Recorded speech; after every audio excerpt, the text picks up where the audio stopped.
सकते। अब बहुत सारे सवाल आ गए हैं, तो अब हम सीधे सवालों पे चलते हैं, और मुझे लगता है कि इन सवालों में आपको कम से कम 1 घंटा लग जाएगा। इसलिए थोड़ा सा मैं आपसे भी अनुरोध करूंगा और प्रश्न पूछने वालों से भी अनुरोध करूंगा कि कृपया प्रश्न अपने फोकस्ड और संक्षिप्त रखें, और पुष्पेंद्र जी यथासंभव संक्षेप। यस यस, मैं उसको शॉर्ट कर लूँ। ठीक सर, जी। ठीक। पहला सवाल ले लेते हैं। दीपक गुरु जी पूछ रहे हैं, sir based on religion we have lost half of erstwhile Punjab, Sindh, Balochistan, Bangladesh, will we lose north east Kashmir if we don't wake up?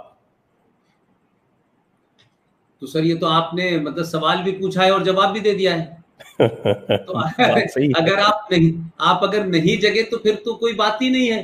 तो 1935 में लाहौर में ये कहा करते थे, जब मैं 12 साल उस जॉब में था, इंडिया का हेड था, तो मैं बहुत जाना होता था लाहौर के अंदर। मुझे लोगों ने बताया, उस वक्त के अखबार देखे, मैं लाहौर की लाइब्रेरी में गया, वहां पे 1935 में संजय भाई जो काम आज आप कर रहे हैं ना, जो बात आज आप कह रहे हैं, 1935 में भी लाहौर में ऐसी कई सभाओं में कई हिंदू लीडर्स ने कहा 1935 में कि भाई तुम्हें नहीं पता तूफान आने वाला है। वहां पे पंजाबी कहते थे, सिख कहते थे, कैसी तुम बात कर रहे हो, हम सदियों से साथ साथ रह रहे हैं, तुम हमें लड़ाने आए हो। और 1935 में कह रहे थे, 1947 में भगवान राम के जो बच्चे थे, उनका शहर जहां दिवाली मनाई जाती थी, जो लव कुश के नाम से लाहौर जाना जाता था, आज वो खाली हो गया। यही 1990 से पहले कश्मीरी पंडितों को भूत सवार था कि सब है भाई भाई। तो भाई अगर आप नहीं जागेंगे तो क्या होगा? और 1920 में, आखिरी बात कहता हूं इस सवाल के, 1920 में भारत के तथाकथित राष्ट्रपिता को ये बीमारी सवार हो गई थी कि मुसलमानों का दिल जीतना था। मोहम्मद अली जौहर अली लेके आए वहां से कि साहब हमें टर्की की जो हमें खलीफा मूवमेंट है उसको समर्थन करना है। ये गांधी जी के शब्द हैं कि हम खिलाफत मूवमेंट को सपोर्ट करेंगे तो भारत के मुसलमानों का दिल जीतेंगे और फिर मुसलमान भारत के स्वतंत्रता आंदोलन में बहुत हिस्सा लेंगे। 1920 में ये कह रहे थे, 27 साल में देश इस धर्म के मजहब के नाम पे पट गया। तो इसलिए भाई जो बात आपने पूछी है, आप नहीं जागेंगे तो कोई दूसरा नहीं आएगा। और सरकारें और राष्ट्र के बीच में फर्क करना सीखें। स्टेट अलग होती है, नेशन अलग होता है। जो स्टेट होती है वो सरकार चलाती है, समाज राष्ट्र बचाता है। इसलिए मुझे और आप सबको आज का अपना कुछ देना पड़ेगा, सुख देना पड़ेगा, पैसा देना पड़ेगा, समय देना पड़ेगा, तब आने वाली जनरेशनों के लिए हम कुछ सुरक्षित कर पाएंगे। अगला प्रश्न है, अभिमन्यु मोहिते जी पूछ रहे हैं, ओवैसी और उसके थर्ड क्लास चमचे जो फतावा आलमगीरी में विश्वास करते हैं, क्या ऑपरेशन पोलो 2.0 करने का वक्त आ गया है? देखिए, ऑपरेशन तो बहुत सारे हो रहे हैं, ऐसी बात नहीं है। पहला ऑपरेशन जो इस देश में सफल हुआ है संजय भाई, और जो हमारे साथी ने, चेतन साहब ने जो सवाल पूछा है, पहला ऑपरेशन, मैं ये मानता हूं, मैं फिर कह रहा हूं कि मेरा किसी राजनीतिक दल से कोई मेरा लेना देना नहीं है। आपने पहली बार आजाद भारत में जो चिंताएं, जो आपके अंदर गुस्सा है, जो नाराजगी है, जो आपके सामने एक तस्वीर बनी हुई है, आप मुझे बताइए अपने दिल पे हाथ रख के, हम सब लोग पूछे कि 2014 से पहले क्या हमने कभी भारत राष्ट्र को ध्यान में रखते हुए, सनातनी होते हुए कभी वोट दिया था? हमने यादव होके वोट दिया, ठाकुर होके वोट दिया, पंजाबी होके वोट दिया, बिहारी होके वोट दिया, यादव होके वोट दिया, ब्राह्मण होके वोट दिया। तो आपकी सरकारों ने वही किया। जब आप पहली बार सनातनी बनने का बोध हुआ तो 2014 में आपने सरकार चुनी, बहुमत से चुनी, और फिर 2019 में कहा कि हम तुम्हें भागने नहीं देंगे, इसका मौका नहीं देंगे कि हमारे पास बहुमत नहीं था। तुम्हें 282 दिए, हमने 303 दे दिए। लिहाजा आज ऑपरेशन तो 2014 में भारतीय समाज ने शुरू कर दिया। अब जिनको बिठाया उनको भी यह पता है कि हमें जिस काम के लिए भेजा है, सड़कें वड़कें बनाने नहीं भेजा हमने आपको। ये जहाज वहाज मत चलाओ, ये तो चलते रहेंगे, बनती रहेंगी सड़कें। इसीलिए उनको पता है। तो 370 हटी, 35 पे हटी, और जब उनका मिजाज बदला तो काले कोट वालों ने भी चिल्ला चिल्ला के कहा नहीं नहीं, हम 40 दिन में देंगे फैसला, हम 40 दिन में देंगे। उनसे कोई नहीं कह रहा था 40 दिन में, उन्होंने कहा। तो इस तरीके से इनकलाब आता है। आप आज इस दबाव को 1000 साल तक बनाएं, 1000 साल तक इसी दबाव को बना के रखें, तब जाकर के ये लड़ाई लड़ी जाएगी। एक सरकार बना दी, एक कोई आ गया, फिर वो चला गया, फिर हम रोने लगे। आज कम से कम हमारे पास एक हथियार है कि जिस भीड़ की बात हम करते हैं वो भीड़ सही जगह बटन दबा दे। बाकी हम जानते हैं कि 1 2 करोड़ लोग ही लड़ाई लड़ेंगे, बाकी लोगों को क्रिकेट देखने का शौक है, बाकी लोगों को नेटफ्लिक्स पे फिल्म देखने का शौक है, बाकी लोगों को बड़ी बड़ी बातें करने का शौक है। 1 2 करोड़ लोग भी दीवाने अगर इस देश में सनातनी हो गए तो सत्ता पे वो बैठेगा जो राष्ट्र को बचाएगा, जो सत्ता को बचाने के लिए सत्ता पे बैठेगा उसकी जगह खत्म हो चुकी है। ये दबाव बनाना है, तभी हम कुछ कर पाएंगे। अगला प्रश्न ले लेते हैं। अगला प्रश्न चेतन अग्रवाल जी का है जी। 1 मिनट पे स्क्रीन पे आ रहा है।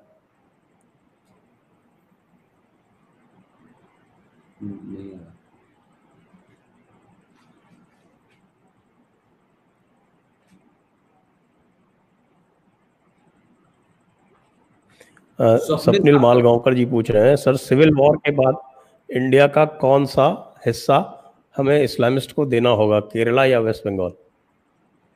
देखिए, इस प्रश्न में जीत का स्वर और उत्साह कम है और हार की ध्वनि ज्यादा सुनाई दी मुझे। अब जब युद्ध होगा ही और सिविल वार होगी ही, तो हम ये सोच के सिविल वार लड़ेंगे कि केरला भी देना होगा या बंगाल देना होगा। अगर आप इस मानसिकता से देश में कोई लड़ाई में शामिल होते हैं, युद्ध में शामिल होते हैं, वो युद्ध बौद्धिक भी हो सकता है, वो हथियारों का भी हो सकता है, वो सेना का भी हो सकता है। किसी भी युद्ध में उतरने से पहले अगर आपने ये सोच लिया है कि हमें ये मिनिमम देना पड़ेगा या हम ये देने के लिए राजी होंगे, आप लड़ाई नहीं जीत सकते।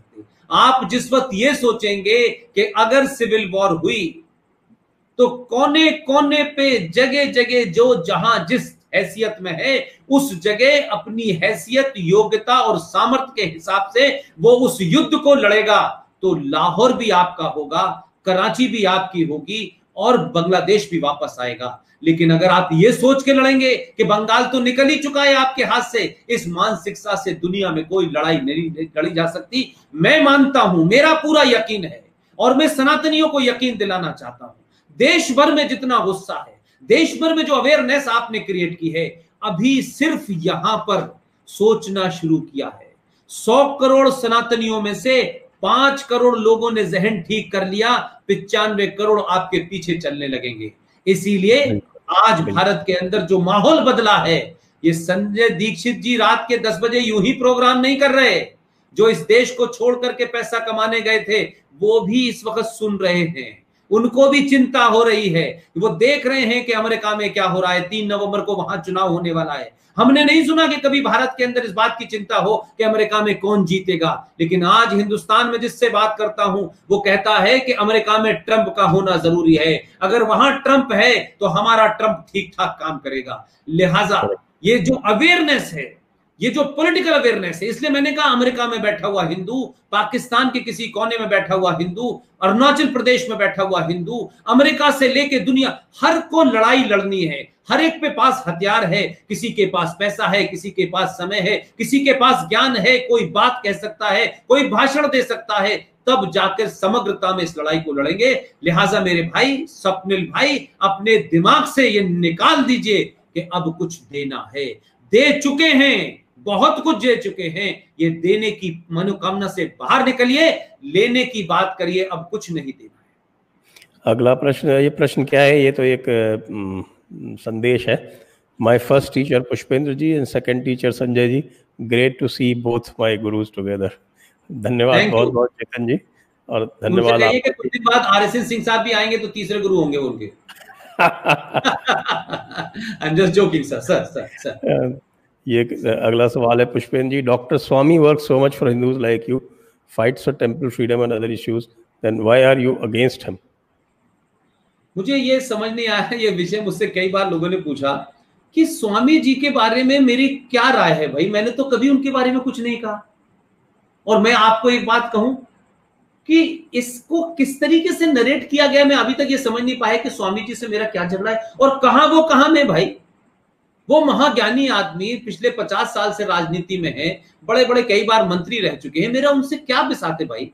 लेकिन मैं एक आम भारतीय की हैसियत में, जिसके पास ना सत्ता की ताकत है ना पैसे की ताकत है, मैंने सिर्फ इतना ही कहा कि भाई आप किसी टेलीविजन पे जब गलवान वैली के अंदर भारतीय सेना 2-2 हाथ कर रही है और इस देश में 30-35 करोड़ रेडीमेड एंटी इंडिया और कुछ लिबरल और कुछ फ्रीडम ऑफ स्पीच के मानने वाले सुबह शाम भारत की आर्मी को नीचा दिखा रहे हो, आर्मी पे सवाल उठा रहे हो, आर्मी का मनोबल गिरा रहे हो, तब कम से कम एक ऐसे मैच्योर लीडर से एक टेलीविजन की डिबेट में बैठ के कहते हैं कि 1962 से लेके कुछ नहीं बदला है और हमारी सेनाएं जो हैं उनकी हालत 1962 जैसी है, और भारत के आप जो भी नेतृत्व में बैठा है आप उस पर सवाल खड़ा कर रहे हैं। मैं कहता हूं कि राष्ट्र के लिए झूठ बोलना पड़े, राष्ट्र जब संकट में हो और राष्ट्र के मॉरल को बढ़ाने के लिए अगर बुरे से बुरा भी कृत्य करना पड़े, क्योंकि राष्ट्र बचाने आप उतरे हैं, आप किसी निजी स्वार्थ के नहीं उतरे। इसलिए मैं कहता हूं भारत की सत्ता हो, व्यवस्था हो, अगर राष्ट्र बचाने के लिए झूठ बोलना पड़े, अगर राष्ट्र बचाने के लिए किसी को मॉरल हाई करने के लिए भी झूठ बोलना पड़े तो वो जायज है। इसलिए युद्ध के समय दुश्मन की तारीफ और दुश्मन के बारे में कुछ भी अच्छा कहना भी गद्दार माना जाता है। ये मैंने नहीं कहा, ये आचार्य चाणक्य ने कहा। तो मेरा सिर्फ ये कहना था कि क्या ये बात अलग समय पे नहीं कही जा सकती थी, क्या ये पब्लिक फोरम पे नहीं कहना जरूरी था, क्या इस बात से देश विरोधी ताकतों को बल नहीं मिलेगा।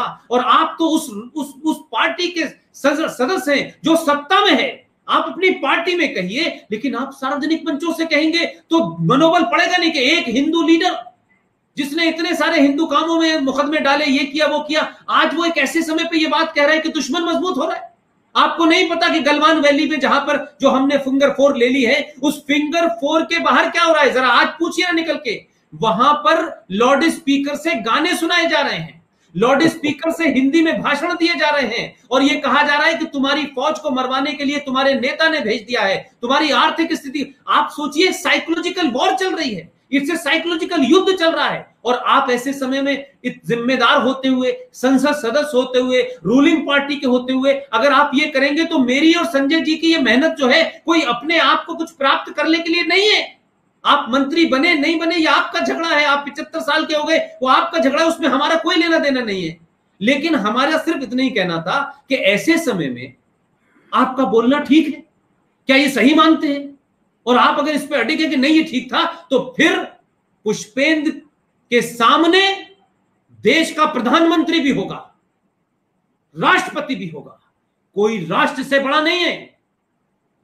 हम अपनी जिंदगी में कुछ प्राप्त करने के लिए, कुछ पद पाने के लिए नहीं आए हैं, अच्छी खासी बड़ी नौकरी छोड़ के देश पे एहसान नहीं करने आए हैं, अपनी मर्जी से आए हैं, अपनी मर्जी से कहते हैं। किसी से पूछा नहीं पिछले 10 सालों में हमें क्या करना है क्या नहीं करना है, नहीं पूछा हमने। किसी राजनीतिक दल के पास नहीं जाते, किसी पार्टी का ऑफिस नहीं जाते, 25 साल पत्रकार रह गए। लेकिन आज हम जिस लड़ाई को लड़ रहे हैं, जिसमें आम आदमी खड़ा हुआ है, ऐसे में एक ऐसे जिम्मेदार आदमी को यह बोलना चाहिए था।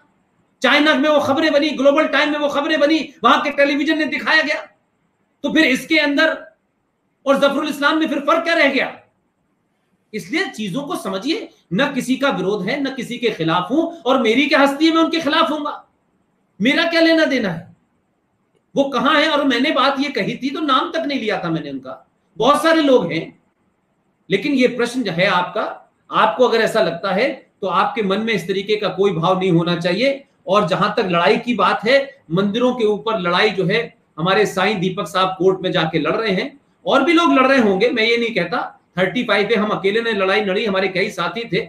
लेकिन ये क्रेडिट का मसला नहीं है, और क्रेडिट का मसला तो जब होता है जब कुछ पाना हो। मुझे कुछ पाना वाना नहीं है भाई, 25 साल अच्छी नौकरी की, देश विदेश के चैनलों में नौकरी की, किसी एक दामन पे कोई दाग नहीं है, और आज ये काम कर रहे हैं, अपनी मर्जी से कर रहे हैं, अपने परिवार की सुरक्षा को दांव पे लगा के कर रहे हैं। इसलिए जगह जगह आते नहीं, जगह जगह जाते नहीं है, कौन आया कहां नहीं आया ये इशू नहीं है। इसलिए स्वामी जी से मुतमईन रहें, स्वामी जी बड़ा काम कर रहे हैं, करें और कुछ करके जाएं, मैं ये नहीं कह रहा।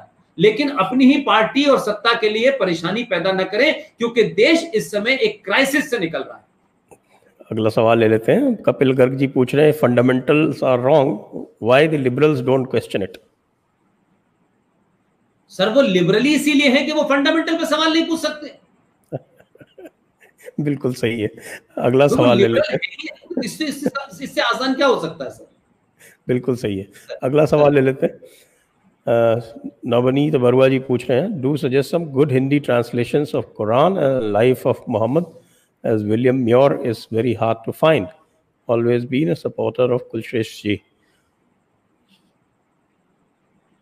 देखिए, कुरान जो है वो आपको हिंदी भाषा में मिल जाएगा, कोई उसके लिए बड़ी बात नहीं है, बहुत आसानी से मिल जाएगा कुरान, कोई मसला नहीं। ये कुरान मेरे पास है और इसकी कोई बहुत आप महंगी कोई कीमत हो ऐसा भी नहीं है। और इस वक्त तो एक सिम्मी नाम की संगठन था जो अलीगढ़ यूनिवर्सिटी में बना था और शाहिद जनाब उसके प्रेसिडेंट थे। मुझे याद है कि जब मैं अलीगढ़ यूनिवर्सिटी चला था तो 4-5 कुरान लेके आया था। और वो सिम्मी नाम की जो संगठन शुरू में था, बाद में वो क्या हुआ और अब तो पीएफआई में कन्वर्ट हो गया है वो। उन लोगों ने क्या किया कि दुनिया भर में अलग अलग लैंग्वेजेस में, भारत में जितनी भाषाओं में है उसमें कुरान को छापा और बंटवाया। अब सवाल ये था कि कुरान को बंटवा दिया, अगर आप उसकी जब तक रूह को नहीं समझेंगे तब तक आप उसको पकड़ नहीं पाएंगे कि क्या कहा जा रहा है। जैसे अगर कोई कहते कि आप तो बहुत ही बड़े अहमक है, तो आपको लगेगा कितनी अच्छी पदवी दी है, मुझे कितना बड़ा कहा गया है। तो अहमक का मतलब होता है बेवकूफ। तो आप बड़े हैं और आप बहुत आला दर्जे के अहमक हैं, यानी आपके बेवकूफ होने में भी आपका आला दर्जा है। तो उर्दू में बहुत कुछ ऐसा कहा जा सकता है। तो कुरान अवेलेबल है और इसको आप मंगा सकते हैं। मोहम्मद फारूक साहब का लिखा हुआ है, 2019 का ये एडिशन है और मकतबा अल हसनात दिल्ली में आपको मिल जाएगा और सर सैयद अहमद रोड बनी हुई है और वहां पर दरियागंज में है। आप इसे ऑर्डर करके पुनः मंगा लीजिए और इसमें सारी चीजें हैं। और इसी को पढ़ करके मैंने इसमें से ये 24 आयतें निकाली हैं और ये 24 आयतें वो हैं जो 31 जुलाई 1986 में भारत के अंदर दिल्ली में एक मजिस्ट्रेट कोर्ट थी, उसमें जस्टिस ZS लोहा साहब ने कहा था कि जब तक ये 24 आयतें रहेंगी ये देश के अंदर दुश्मनी फैलाती हैं, द्वेष फैलाती हैं, हेट्रेड पैदा करती हैं, ये अपने साथी देशवासियों के खिलाफ गैप पैदा करती हैं। जब तक ये रहेंगी इस देश में शांति नहीं हो सकती। लेकिन मुसलमानों ने उन्हें चैलेंज नहीं किया और तब से ये ऐसी रखे कि वो चैलेंज कर लेते तो देश में और पता चल जाता कि है क्या। लिहाजा आज वो एक आदमी है जो हाफ पैंट में फुल टाई लगा के घूमता रहता है, गोल टोपी में, और जिन्हें क्या क्या अंग्रेजी में बताता रहता है। वो भी यही कहता है कि भाई सूरह नंबर 9 की 5 आयत में कहा गया है कि जो मुशरिक है उसे कत्ल कर दो। आप अगर जाकिर नाइक पे भी यकीन नहीं करना चाहते तो फिर कुरान पढ़ लीजिए। यकीन मानिए कुरान पढ़ने के बाद आप जो है उसामा बिन लादेन ही बन सकते हैं और कुछ नहीं बनने वाले। वैसे मैं हमेशा ये कहता रहता हूँ कि अगर जाकिर नायक और हमारे जो उलेमा है उनमें अगर आपको सुनना हो तो जाकिर नायक सच बोलता है, हमारे वाले जो हैं वो पूरी तरह से यस ये बीमारी वही मैंने कहा कि हम ये भी हमारी बीमारी है संजय भाई। देखिए जाकिर नायक तो जो है रेडिकल, अरे कोई वो जो भाई ISI जो कर रही है, अल-कायदा जो कर रहा है, लश्कर तोयबा जो कर रहा है, जो जैश ए मोहम्मद कर रहा है, यही सच्चा इस्लाम है। हम नहीं मान, क्योंकि हम इतने उसमें चले गए हैं संजय भाई कि गंगा जमुनी तहजीब है ना साहब। देखिए अरे गंगा जमुना तहजीब का सारी अर्थी चारों हिंदुओं के ऊपर ही है भाई मेरे। इस जनाजे को पटकिए भाई मेरे, ये किसने कहा? इसलिए हम दूसरे से भी झूठ बोलवाना चाहते हैं। मैंने कहा कि सनातनी हिंदू की समस्या ये है कि वो खुद भी झूठ बोलता है, दूसरे से भी चाहता है कि वो झूठ बोले। अगला सवाल ले लेते हैं। और वैसे मैं एक और इनको तजवीज़ कर दूं कि कुरान अगर पढ़नी भी है तो उसको हदीस और सीरतुल रसूल के साथ पढ़ें, वरना बहुत कुछ समझ में नहीं आएगा। अगला सवाल है दीपक कुमार, मुल्ला जनसंख्या नियंत्रण कानून बनने से क्या जिहाद खत्म नहीं होगा? देखिए मैं फिर आपसे कह रहा हूं मेरे भाई, भारत के शूरवीरों, सनातनियों, अखंड भारत की चाह रखने वाले, सनातन को बचाने वाले अपने अंदर से एक बीमारी निकालें कि कानून बनने से देश बचने वाला है, कि कानून बन जाएगा फिर पुलिस आएगी। आज पुलिस है, रेप का कानून है, सारे कानून है भाई। लेकिन क्या मुझे बताइए, दिल्ली में दंगा कानून से रुका? बंगलौर में दंगा कानून से रुका? कश्मीर में 2500 मारे गए, कानून से कुछ हुआ? ये भीड़ तंत्र है। आप जब तक कानून बनाएंगे और कानून नाफिज करेंगे तब तक तो वो 50 क्रॉस कर चुके होंगे। आप किस गलतफहमी में हैं? और सरकार कहां कहां टॉर्च लेके ढूंढने जाएगी कि ये तीसरा है या चौथा है? कहां कहां पता करेगी? और जिस कारण से ये पॉपुलेशन बूम किया जा रहा है, बढ़ाई जा रही है, वो इसलिए थोड़ी नहीं कि ये फौजी 16 जो बच्चे हैं उसमें से 2 आर्मी में जाएंगे। ये बढ़ाई ही इसीलिए जा रही है। अगर आप दुनिया में लोकतंत्र का इतिहास देखें, जहां जहां लोकतंत्र था वहीं वहीं इस्लामिक जिहाद सफल हुआ। लोकतंत्र एक ऐसा सॉफ्ट माध्यम है कि जहां एपीजे अब्दुल कलाम और पंचर जोड़ने वाले के वोट की वैल्यू बराबर होती है। आप 100 सालों में अब्दुल कलाम पैदा करेंगे, वो याकूब मेनन पैदा कर देंगे, वो अफजल गुरु पैदा कर देंगे। आप कह रहे हैं कि जनसंख्या नियंत्रण हो भी गई, तो क्या भारत सरकार, जो इसमें एक स्ट्रॉन्ग पॉइंट है मेरा, जो मुझे नहीं लगता कि आज की परिस्थिति में हो पाएगा, अगर जनसंख्या नियंत्रण कानून आया भी तो क्या देश ये बताएगा कि वो कौन सा रीजनेबल प्रैक्टिकल रेस्ट्रिक्शन है जो सरकार लगा दे? सरकार कहेगी हम आपको नौकरी नहीं देंगे, तो वो कहेंगे मत दो, हम तो सब्जी बेचेंगे, हम तो बढ़ई का काम कर रहे हैं, हम तो नाई का काम कर रहे हैं, उनको आपकी नौकरी चाहिए ही नहीं, वो आपकी इमदाद पे जिंदा ही नहीं है।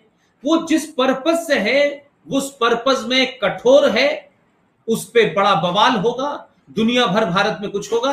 वो सिर्फ यही है कि इस जनसंख्या नियंत्रण कानून के लागू होने के बाद से, क्योंकि आपका व्यवस्था करप्ट है, इसलिए हजारों कानून हैं लेकिन वो लागू नहीं होते ना।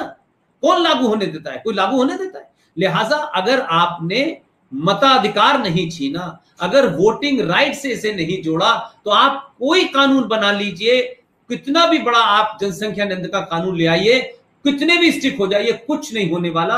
और ला भी आप जब रहे, जब आपके हाथ से चीज निकल गई है। मात्र 10 साल का टाइम चाहिए, सब 10 साल का। हम भी ऊपर वाले ने कहा तो जिंदा रहेंगे और लोग देखेंगे। 10 साल के बाद इस देश में सरकारें 33% पे बनती हैं, उसके लिए 50% की जरूरत नहीं होती है। 33% पे आप 10 साल के अंदर देखिएगा क्या होगा। हम सीधे कन्फ्रंट नहीं कर रहे और हम उनको सत्ताओं के अलावा व्यवस्थाओं में बिठा बिठा के मजबूत कर रहे हैं। आप और मेरे टैक्स से आइए तो पीसीएस बढ़ रहे हैं। इसी से जुड़ा हुआ सवाल आ रहा है। जी जी जी, कह रहे what do you see in next 10 to 20 years in Bharat? Sir मैं अगले 10 साल के अंदर ये देखता हूं कि ये जो भीड़ तंत्र है, जो अभी बंगलौर में 100 गाड़ियां जला देगा, लोगों को मार देगा, दिल्ली में अंकित शर्मा को 50 चाकू मार करके कैमरे में पकड़ लिए जाएंगे लोग, केस चलेगा, मुकदमा चलेगा, क्रिमिनल सिस्टम आएगा, जमानत हो गई, छोड़ दिया गया। ये भीड़ तंत्र जिसमें इंटेलेक्चुअल, पढ़ा लिखा, बहुत महान खिलाड़ी, शिकारी, एंडटर, कंडक्टर सब शामिल हैं। ये आपके घर में घुस के शाम को पूछने वाले हैं कि आप बाहर आइए, आप बहुत दिन हो गए, बहुत रह लिया, अब इस राष्ट्रपति भवन के अंदर निकलिए बाहर आप यहां से, और आप कुछ कर नहीं पाएंगे। आप कहेंगे पुलिस को बुलाओ, पुलिस नहीं आने वाली। पुलिस को बुला रहे हैं लोग, नहीं आती कहीं पुलिस भाई। इसलिए उन्होंने बहुत सोच समझ करके ये गेम किया है। और आप सिर्फ जाग जाइए। मैं एक ही बात कहता हूं, भारत को बचाने के लिए हर 100 करोड़ में लोग सनातनी हिंदू हो जाएं, अपने सनातन होने पे गर्व करें, अपने आप के अंदर कुंठा निकाल दें, किसी एहसास से कमतरी, इंफिनिटी कॉम्प्लेक्स के शिकार हैं वो बाहर निकाल दीजिए। आपके पुरुषों में, आपके पूर्वजों में वो पुरुषार्थ था। और मुझे अफसोस, एक लाइन और कहना चाहता हूं कि हमें तो अफसोस भी है और गुस्सा भी है।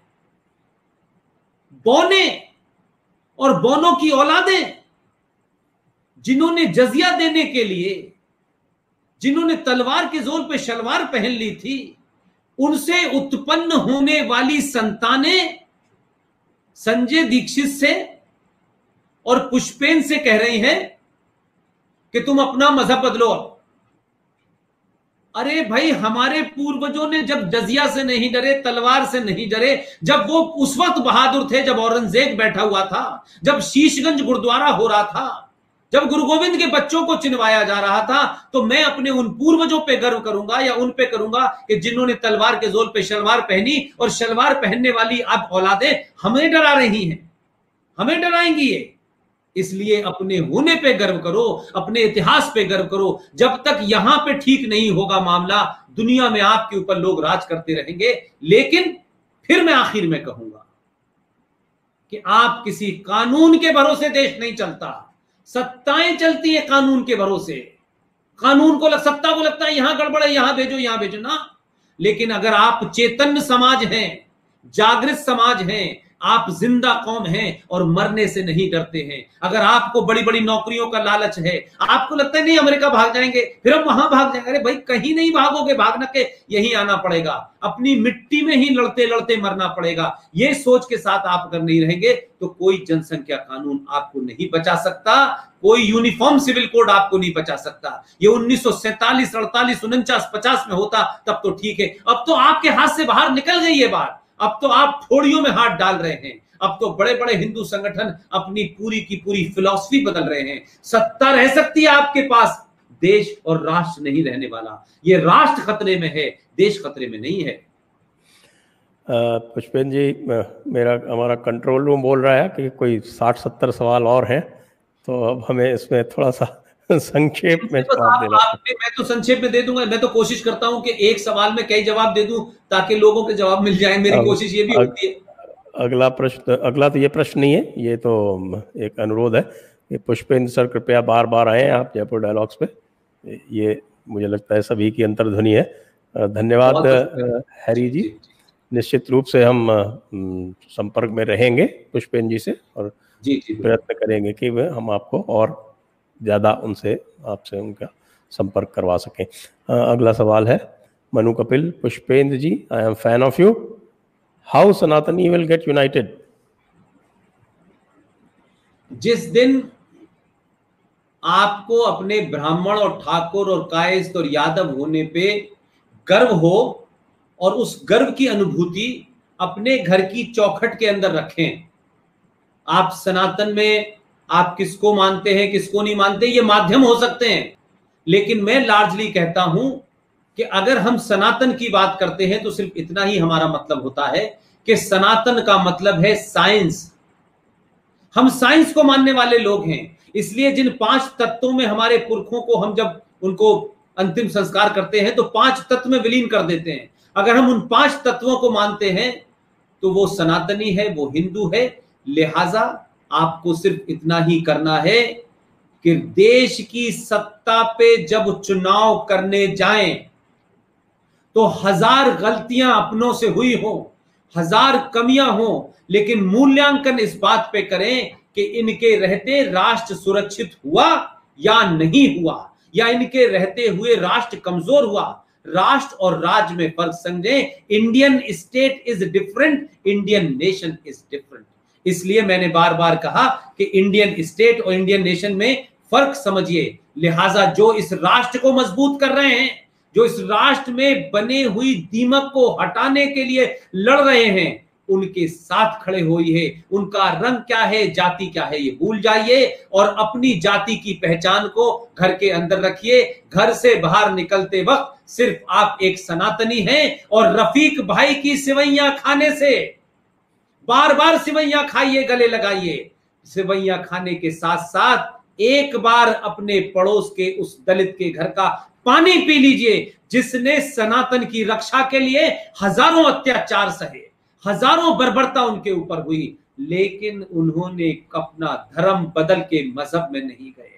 उनसे बड़ा इस सनातन को बचाने वाला, उनसे बड़ा इस हिंदुओं को बचाने वाला कोई नहीं है। आज उनपे दुनिया में अत्याचार किए, कश्मीर में क्या किया, पाकिस्तान में क्या किया। तो मैं कहता हूं लार्जर पिक्चर पे ध्यान दीजिए और अपनी जाति की पहचान को बहुत दमबत भरिए। जाति को कम छोड़िए, जाति को छोड़ दीजिए। आप सनातनी हो जाइए। जो पीछे छूट गया है उसका हाथ पकड़ लीजिए। जो सनातन का हाथ पकड़ लेगा उसे दुनिया में किसी के पैर छूने की आवश्यकता नहीं होगी। अपने अंदर उस बात को जगाइए, यही आपको बचा सकता है और कुछ नहीं बचा सकता। अगला सवाल है, अशोक पटेल जी पूछ रहे हैं, what is your opinion for Islamist who are leader in BJP like Shahnawaz Hussain? देखिए, घर में, ड्राइंग रूम में कुछ महंगी चीजें सजाते हैं आप कि साहब ये हमारे पिताजी जर्मन गए थे, वहां से ये एक गुलदस्ता लाए थे। भारत की राजनीति का जो चरित्र है उसे कांग्रेस ने तय किया और सब उसी अंदाज में चल रहे हैं। मैं आपको एक जुमला बता देता हूं कि मौलाना आजाद जो कांग्रेस में थे, मोहम्मद अली जिन्ना ने उनके बारे में कहा कि Maulana Azad nothing but a show boy of Congress.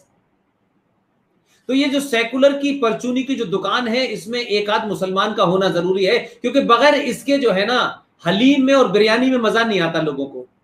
तो ये जो दो जिनके नाम आपने बताए हैं, और हम तो, ये तो भारतीय जनता पार्टी की तो विचारों की फिर भी अलग संकट है। वो तो फिर भी मौलाना आजाद जैसे लोगों को लाए थे, सलमान खुशी। ये तो बेचारे बेटी भी अपने धर्म की उन्हें देते हैं, फिर कहते हैं तुम हमारी बीजेपी में आओ। इन्हें बेचारा कोई मिलता नहीं है, लेकिन इससे कुछ होता नहीं है। लेकिन भारतीय राजनीति का ये चरित्र है। ये शहनवाज भी रहेंगे, ये मुख्तार अब्बास नकवी भी रहेंगे। अब ये दो हैं, कई साल से हैं। बस ये ध्यान रखिएगा कि इनकी गिनती इतनी ना बढ़ने लगे कि गुलाम नबी आजाद की तरह ये डिक्टेट करने लगे टर्म्स, रहमान की तरह डिक्टेट करने लगे हम, ये सलमान खुर्शीद की तरह टर्म डिक्टेट करने लगे। इतना ही ध्यान रखिएगा। ये ठीक है, जैसे डोरमैट होता है, जैसे फुटमैट होता है, जैसे कारपेट होता है, उतने ही भर समझ के इनको भी आप मानिए कि ये भारतीय राजनीति के दो गुलदस्ते हैं, प्लास्टिक के फूल लगे हुए हैं, उन्हें लगे रहने दीजिए। इनमें ना खुशबू आनी है ना कुछ होना है, लेकिन लगे रहने दीजिए। अगला सवाल प्रयास शर्मा जी, मुस्लिम और कम्युनिस्ट एक दूसरे को कवर क्यों देते हैं? सर, मुसलमान जो है ज्यादा समझदार है। मुसलमान और ये नास्तिक जिहादी जिन्हें मैं कहता हूं वामपंथियों को, इन दोनों के गठजोड़ में एजेंडा एक ही है। एक कहता है कि सत्ता बंदूक की बैरल से निकलती है, दूसरा कहता है सत्ता तलवार के जोर पे ली जाती है। उनके यहां कोई डेमोक्रेसी का कंसेप्ट नहीं है। तो चाइना का तो जो आदमी जिंगपिंग चिंग है, जो भी, वो आजीवन के लिए राष्ट्रपति है। तो इन दोनों में अलग अलग समय पे अपने ज्वाइंट, अगर इनका दुश्मन मजबूत होता है तो ये एक साथ खड़े होते हैं। आप देखिए कि रशा के साथ में कम्युनिस्टों के खिलाफ थे। उस जमाने पाकिस्तान में जो नारे लगते थे वो ये कहा जाता था कि हमें अहले किताब का साथ देना है या सुर्ख झंडे का देना है। सुर्ख झंडा मींस सोवियत यूनियन और अहले किताब का मतलब हुआ अमेरिका। तो आप तालिबान पैदा हुआ कम्युनिस्टों से लड़ने के लिए हुआ, लेकिन ट्रेजेडी देखिए, आज वही मुल्क चाइना के साथ बैठा हुआ है, क्योंकि उन्हें लगता है कि चाइना भारत के सनातनी हिंदुओं को पीट सकता है, ताकतवर है, तो उन्होंने उससे हाथ मिला लिया। लेकिन दोनों एक दूसरे से अलग हैं। इस्लाम के मानने वाले कम्युनिस्ट कंट्री में जाके कन्वर्ट नहीं करते, और कम्युनिस्ट जो है इस्लामिक कंट्री में जाके रह नहीं सकते। ये हम ही एक ऐसा जगह है जहां मदर टेरेसा भी आती हैं, दया उन्हें यही नजर आती है, और हमारे यहां फादर भी यहीं आ जाते हैं। अच्छा खासा जो घर का फादर है, जिसे हमने बताया कि ये फादर है, जिसे हमारी मां ने कहा कि ये तुम्हारा फादर है, हम उसे फादर मानते हैं, लेकिन हम अपने बच्चे को वहां भेज देते हैं जहां एक और फादर होता है। बच्चा बेचारा कंफ्यूज हो जाता है, ये वाला फादर है, ये वाला फादर है। वो फादर उसकी 8 घंटे ब्रेन वॉश करता है, और इस फादर को घर वाले को फुर्सत नहीं है। लिहाजा इन दोनों का गठजोड़ समय, उस समय की परिस्थिति के हिसाब से होता है। अगर ये इतने ही साथ होते तो फिर बात ही क्या थी। एक को इसलिए मार दिया गया, उसने कहा कि सूरज घूमता है कि धरती घूमती है, इसलिए मार दिया गया।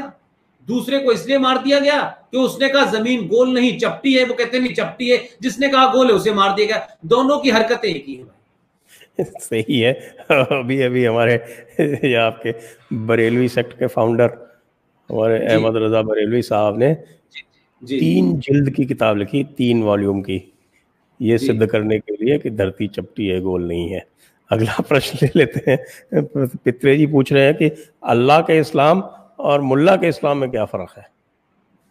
देखिए, अल्लाह का इस्लाम जो है और मुल्ला के इस्लाम में ये एक नैरेटिव क्रिएट किया गया है, और हम जैसे लोगों ने नहीं किया।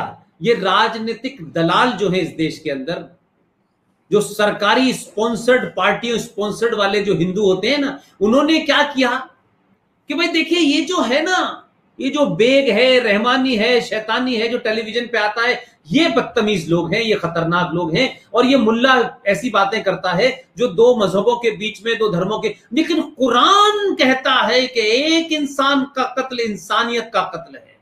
तो कुरान को बचाना होता है तो मुल्ला को गाली दे देते हैं, और मुल्ला को खुला छोड़ रखा है। मुल्ला कहता है कि किताब में लिखा है, किताब कहती है ये लिखा है। तो ये एक दोनों के बीच में एक खेल चल रहा है। दोनों का इस्लाम सेम है, लेकिन उन्हें मुल्ला जो जाहिल है, जो कुछ पढ़ के नहीं आया है, वो जगह जगह अपने हिसाब से क्या परिस्थिति होती है वहां वो ये कहने लगता है। इसीलिए आप देखें कि जम्मू कश्मीर का शहर मुफ्ती नजरुल इस्लाम टेलीविजन पे बैठ के ये कहता है, क्योंकि वो जिस जगह रह रहा है वहां उनकी मेजोरिटी है, ताकत है, सत्ता है, व्यवस्था है, और विदेशी ताकतें उनके साथ हैं। वो कहता है कि जब 7 करोड़ थे तो हमने पाकिस्तान ले लिया था, अब तो हम 22 करोड़ हैं, अब हम पाकिस्तान लेंगे। लेकिन वो कह सकता है, लेकिन अलीगढ़ का, आजमगढ़ का मुल्ला ने ये नहीं कहेगा, उसको मालूम है कि हमारी गिनती अभी कम है। तो मुल्ला के इस्लाम और अल्लाह के इस्लाम में कोई फर्क नहीं है।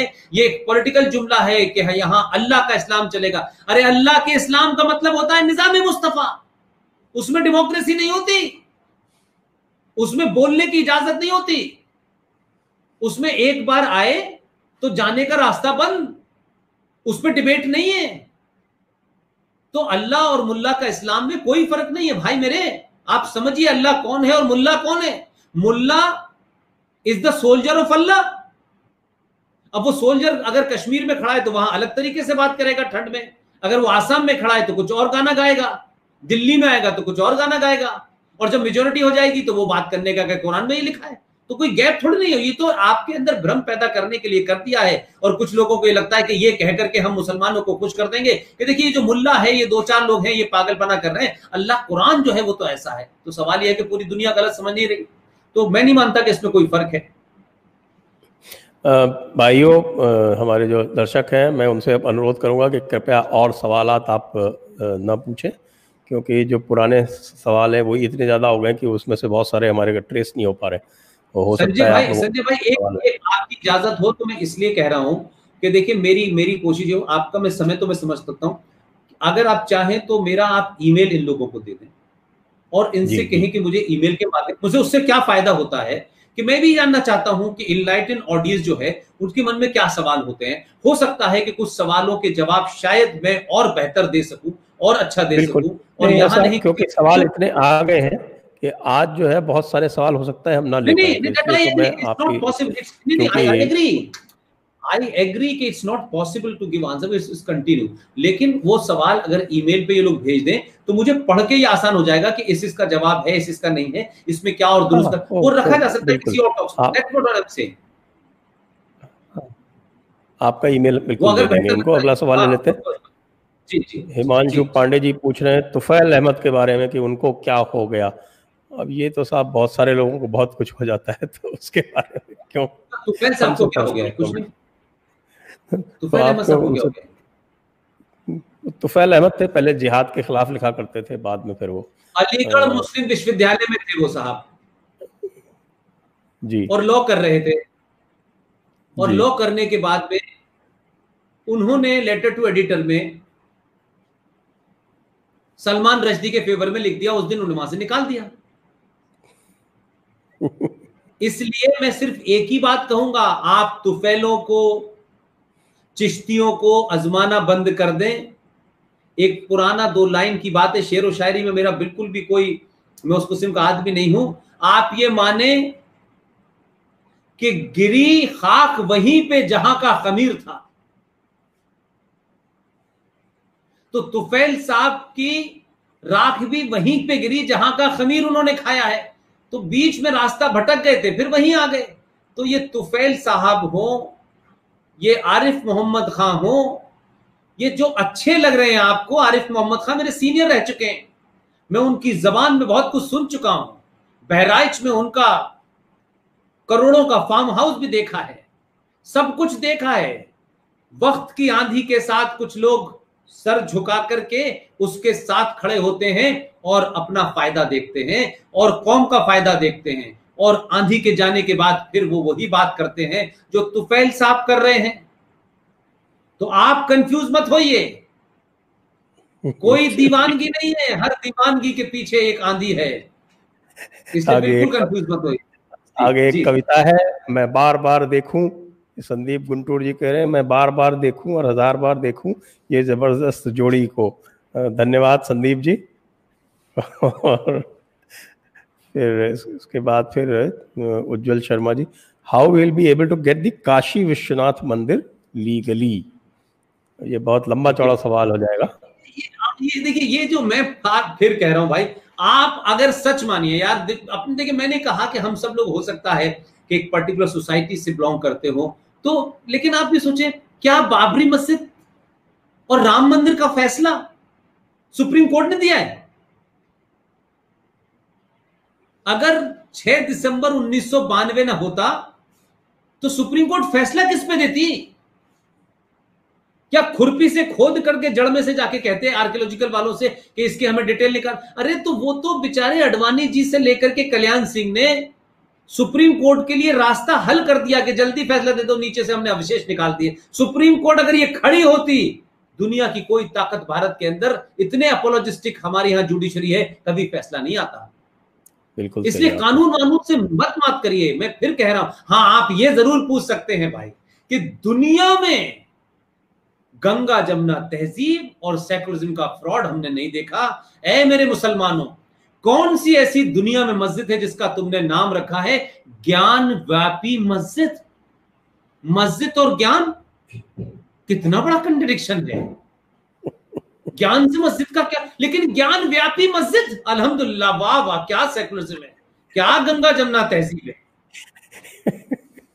महादेव को तोड़ के इधर रख दिया, मस्जिद बना दी और कह रहे हैं ज्ञान व्यापी मस्जिद। अरे भाई 30,000 मंदिर तोड़े उन्होंने।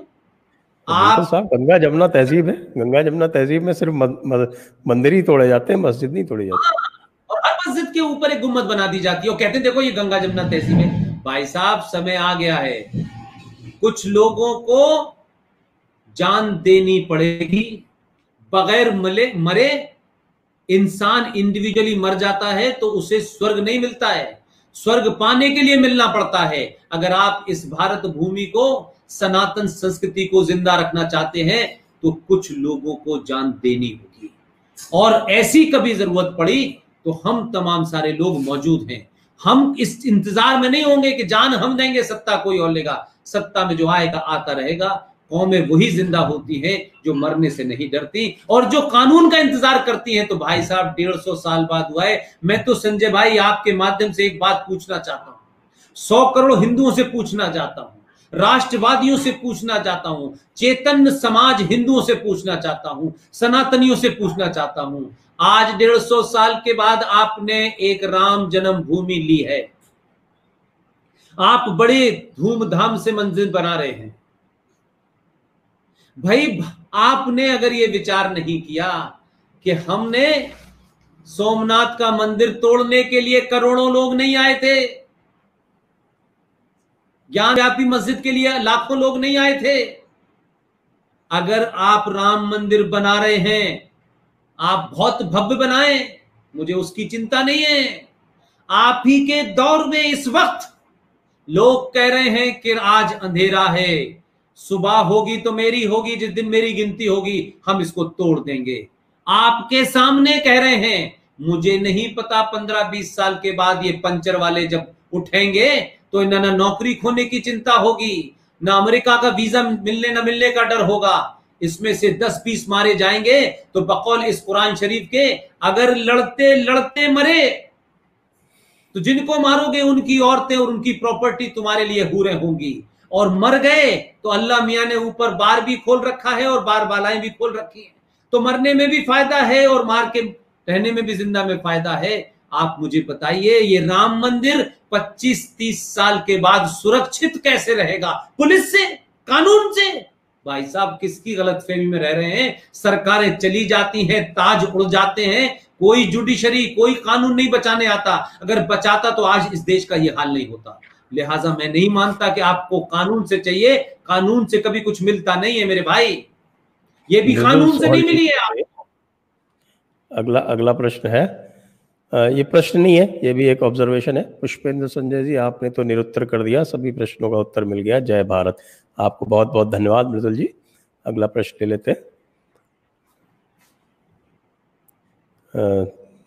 Mechanical sir, big fan sir, Farooq Abdullah, पागल हो गया, क्या बोलते हैं, चाइनीज रूल आना चाहिए। हाँ बिल्कुल, उनको चाइना भेज देते हैं, उसके बाद उनको नए कंसंट्रेशन कैंप बनाए, वहां डाल दिया जाएगा। नहीं, फारूक अब्दुल्ला से इस चक्करों में मत पड़िए, उनसे कहिए चाइना न जाए, ये बताएं कि भाई तुम्हारे पूर्वज कौन हैं। और मैंने रिसर्च करके उनको 2 बार बता दिया, संजय भाई मेरे संपर्क में थे, मैंने कहा जिस दिन भी आपको ये पता चल जाए कि 1722 में आपके पूर्वज का नाम था राघोराम कौल, उसी दिन आपको सब समझ में आ जाएगा। कभी कभी आदमी ऐसा होता है कि सत्ता खो जाती है और आपके अंदर का छुपा हुआ चेहरा बाहर आ जाता है, तो वो ऐसे ही दिन में पागलों जैसी बातें करने लगता है। जैसे वो एक बहुत बड़े कवि की लाइनें हैं, मैं बार बार उनको भूल जाता हूं, वो ये कहते हैं, न जाने ये कैसा आलम हुआ, लोग हंसते हंसते रोने लगे, लोग रोते रोते हंसने लगे। ये फारूक अब्दुल्ला की वो स्थिति हो गई है। वो जब करण थापर को इंटरव्यू देगा बेचारा तो क्या कहेगा। उनके अब्बा हुजूर का ये शक्ल था, उनको कहा जाता था कि साहब जब कश्मीर वैली में रहते थे तब तो वो पूरी तरह से सांप्रदायिक होते थे, जम्मू में कम्युनिस्ट हो जाते थे और दिल्ली में आके राष्ट्रवादी हो जाते थे। हमारे फारूक अब्दुल्ला साहब भी कुछ इसी तरह के हैं। दीपक नोवाल जी पूछ रहे हैं अगला, I have a new mosque in Hindu locality in outer area of city. The loudspeaker adhan is so loud and annoying. What can be done to stop it? देखिए, अब उत्तर प्रदेश में इतना बड़ा फैसला हो गया। एक 20-22 साल की लड़की ने महाराष्ट्र में क्या किया, वो बेचारी भोसले मुझे जानती नहीं थी, उसने मुझे फोन किया। मैं बॉम्बे में 3-4 साल पहले से स्पीच देने गया, उसने कहा मेरी स्पीच सुन ली और उसको मैंने लीगली मजबूत कर दिया। और उस लड़की ने एक दिन उठ के खड़ी हुई और मस्जिद में चली गई, उसने कहा इसको बंद करो, ये नाजायज है, ये गलत है। हंगामा हुआ और खूब हंगामा हुआ, जरा सी बच्ची घुस गई, उसे मुसलमानों ने घेर लिया, लेकिन वो डरी नहीं, बहुत गरीब घर की बच्ची थी। और उसके बाद में क्या हुआ, करिश्मा भोसले उसका नाम था, आखिर के अंदर बीएमसी को मानना पड़ा और उसका वो अजान उठानी पड़ी। यहां योगी जी के दौर में जब मामला हुआ तो कई सारे दाढ़ी वाले चले गए, वो योगी को समझ रहे थे कि ये सिर्फ गेरुए बस पहना है, इसे कुछ पता नहीं है। उसने जानबूझ के ये केस हुआ, कोर्ट में गए, जज साहब ने पूछा कि बताइए क्या मामला है। उन्होंने कहा साहब हमारी अजान को रोका जा रहा है। उन्होंने कहा अजान आपके कुरान का हिस्सा है। उनका हाँ साहब है, आप बताइए कि कुरान में क्या इसका लाउड स्पीकर का भी जिक्र है। वो जाहिल मुसलमान उस जज को समझ रहे थे ये बेवकूफ है, उसने कहा कुरान में लिखा हुआ है कि लाउड स्पीकर पे देना है। लेकिन मेरी और आपकी स्पीचेस का इतना जरूर फायदा हुआ कि जज साहब ने कहीं सुन ली होगी गलती से। तो मैंने ये कहा कि 1400 साल पहले तो लाउड स्पीकर था ही नहीं, तो लाउड स्पीकर के बारे में लिख कैसे दिया। मैंने कहा इतने विजनरी कब से हो गए भाई। तो उन्होंने कहा लाउड स्पीकर कहां लिखा है, कुरान में दिखा नहीं पाए, उन्होंने कहा बंद किया। आज उत्तर प्रदेश के अंदर बंद हो गई ना। आपको अजान बंद इसलिए नहीं करानी है कि वो मजहबी है। भारत में कानून है कि 10 बजे के बाद में लाउड स्पीकर किसी किस्म का, शादी बारात का भी नहीं बजेगा, और बजेगा भी तो एक तय आवाज में बजेगा। आप चीजों को लेकर के लड़ना सीखिए। मैं बार बार कह रहा हूं कि आपकी लड़ाई कोई दूसरा नहीं लड़ेगा, जब आप लड़ेंगे तब होगा ना। तो इसलिए मुंबई के अंदर भी हो गया, उत्तर प्रदेश में भी हो गया। हर दिन ये सवाल उठाइए कि सड़क पे नमाज पढ़ना भी क्या कुरान शरीफ में लिखा हुआ है। और ये मस्जिद के बारे में साफ हो गया, संजय भाई मुझसे बेहतर जानते होंगे, इस्लाम में मस्जिद is not a sacred place. मस्जिद का तो कहीं जिक्र ही नहीं है कुरान मजीद में। और मस्जिद टूटती है, बन जाती है, और जिसपे इनके प्यारे नबी प्रॉफिट मोहम्मद साहब ने जहां नमाज पढ़ी थी वो तोड़ के उन्होंने खड़ी कर दी अलग। और यहां के मुसलमान नकली और फ्रॉड, छोटे भाई का पजामा बड़े भाई का कुर्ता पहने हुए बेतुकी सी आवाज में चलते हैं। इनसे पूछो क्या तुम मक्का से बड़े मुसलमान हो क्या, ईरान इराक से ज्यादा बड़े मुसलमान हो क्या।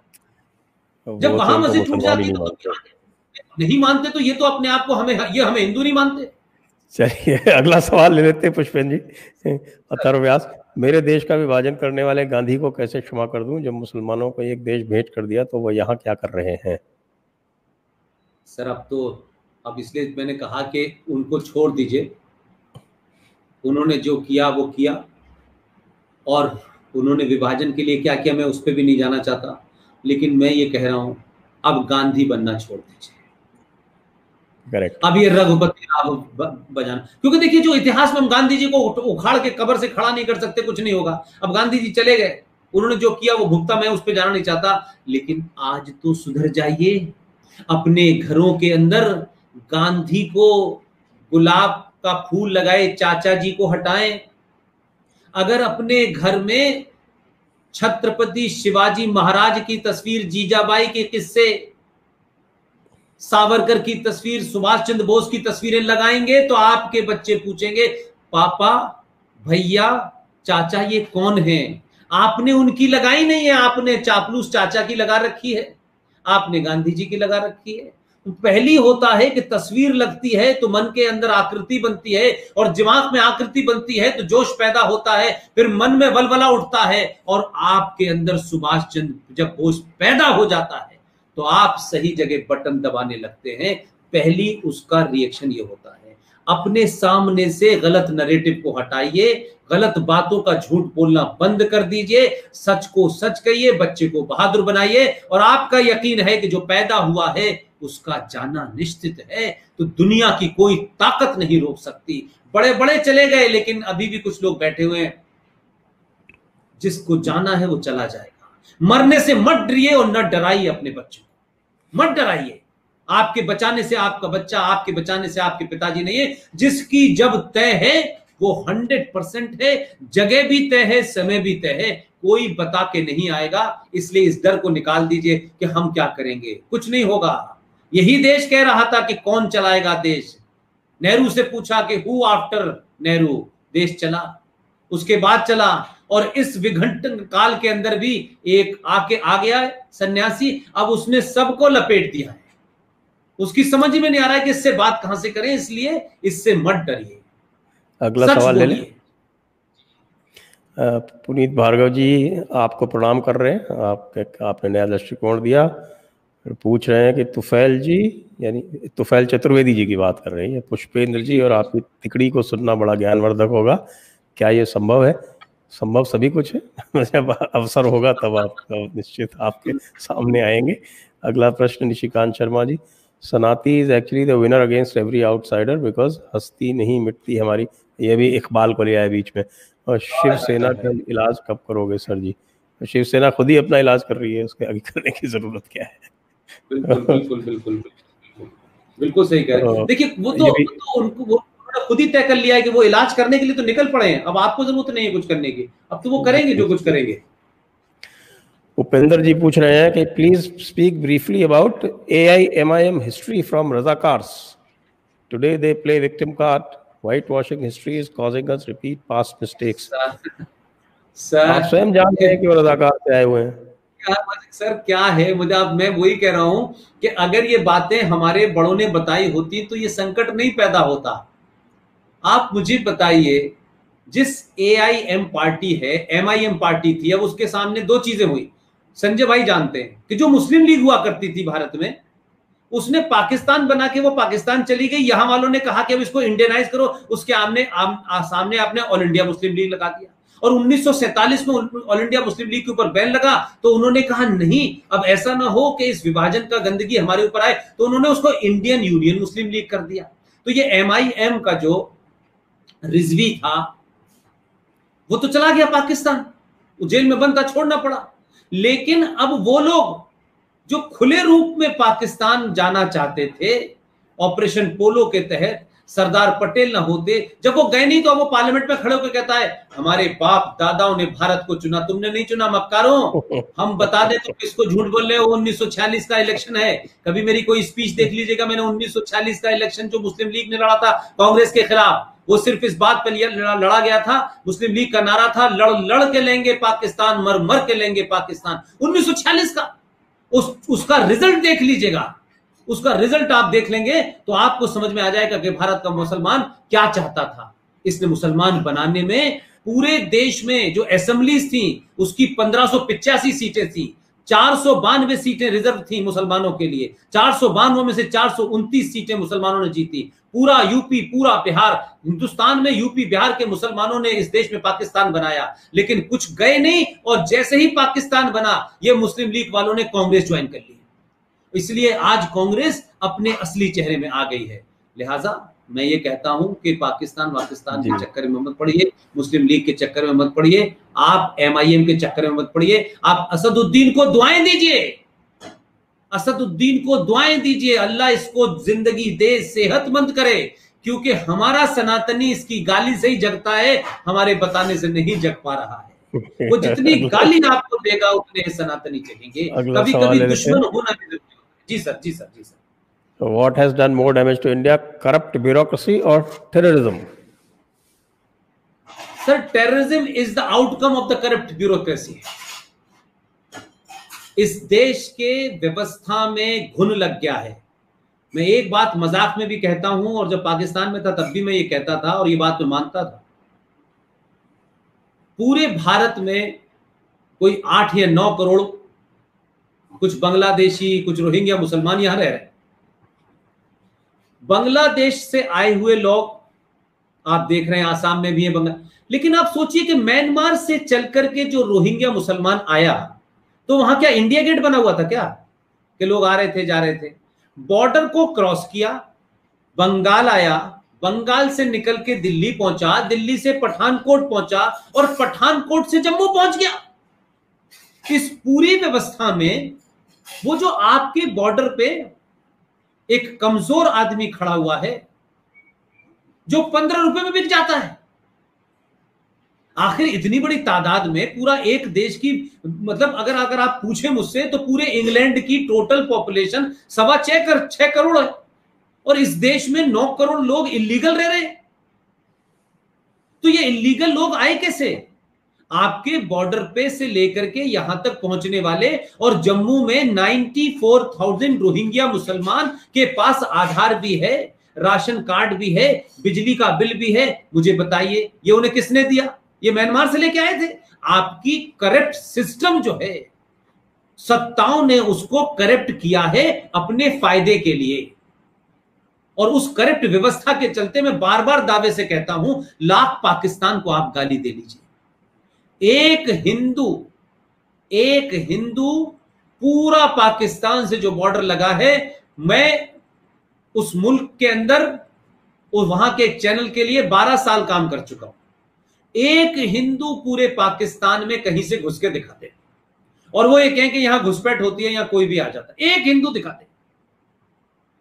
आप उसको गाली दे लें, आप उसको बुरा भला, वो जैसा भी है, पागल भी है, जिहादी भी है, अपने मुल्क के लिए तो है। आपको तो लीवरेज नहीं दे रहा, लेकिन आपके देश में बांग्लादेश से भी आ जाओ, म्यांमार से भी आ जाओ, अफगानिस्तान से भी आ जाओ, आपके कौन लोग हैं जो उनका आधार कार्ड बनाते हैं? कौन लोग हैं जो राशन कार्ड बनाते हैं?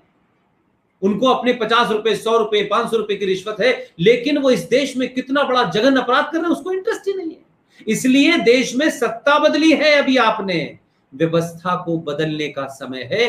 व्यवस्था नहीं बदलेंगे तो सरकार कितनी भी ताकतवर आ जाए, इतनी तेजी से काम नहीं कर पाएगी। अगला सवाल ले लेते हैं कि हम सिर्फ इस्लामाइजेशन को प्रॉब्लम बता रहे हैं, व्हाट अबाउट क्रिश्चियन मिशनरीज? लोग जो हैं हिंदू नामों से SC ST के सर्टिफिकेट लेके घूम रहे हैं।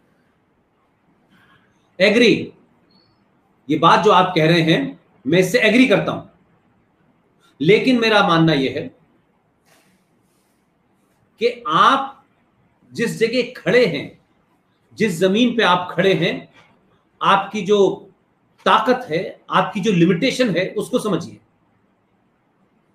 आपके हाथ में तलवार है या AK-47 है या पत्थर है, या आपको समझ करके अपने दुश्मन को आप अटैक करेंगे। अभी आपके हाथ में कुछ है ही नहीं, और अभी कुछ बदला है, इसलिए आपको लगता है कि ईसाइयों को भी हम टेक ऑन ले लें। हम जानते हैं, लेकिन दोनों को इकट्ठा मत कीजिए। एक के पास पैसा है, एक के पास मीठी जबान है, दूसरे के पास तलवार है।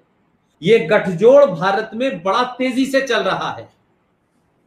लेकिन दोनों के लिए यही जमीन ऐसी है जहां कन्वर्जन हो सकता है और कहीं नहीं है। लिहाजा दोनों के साथ आप लड़ नहीं सकते। आप चर्च की शक्ति खड़ी कर लेंगे और जिहादियों की शक्ति खड़ी कर लेंगे।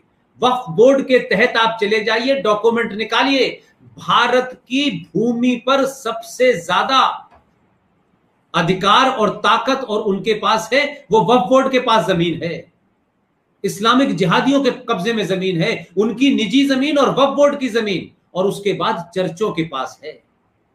क्योंकि आप जमीन बेच देते हैं चंद रुपयों के लिए और फिर कहीं और चले जाते हैं।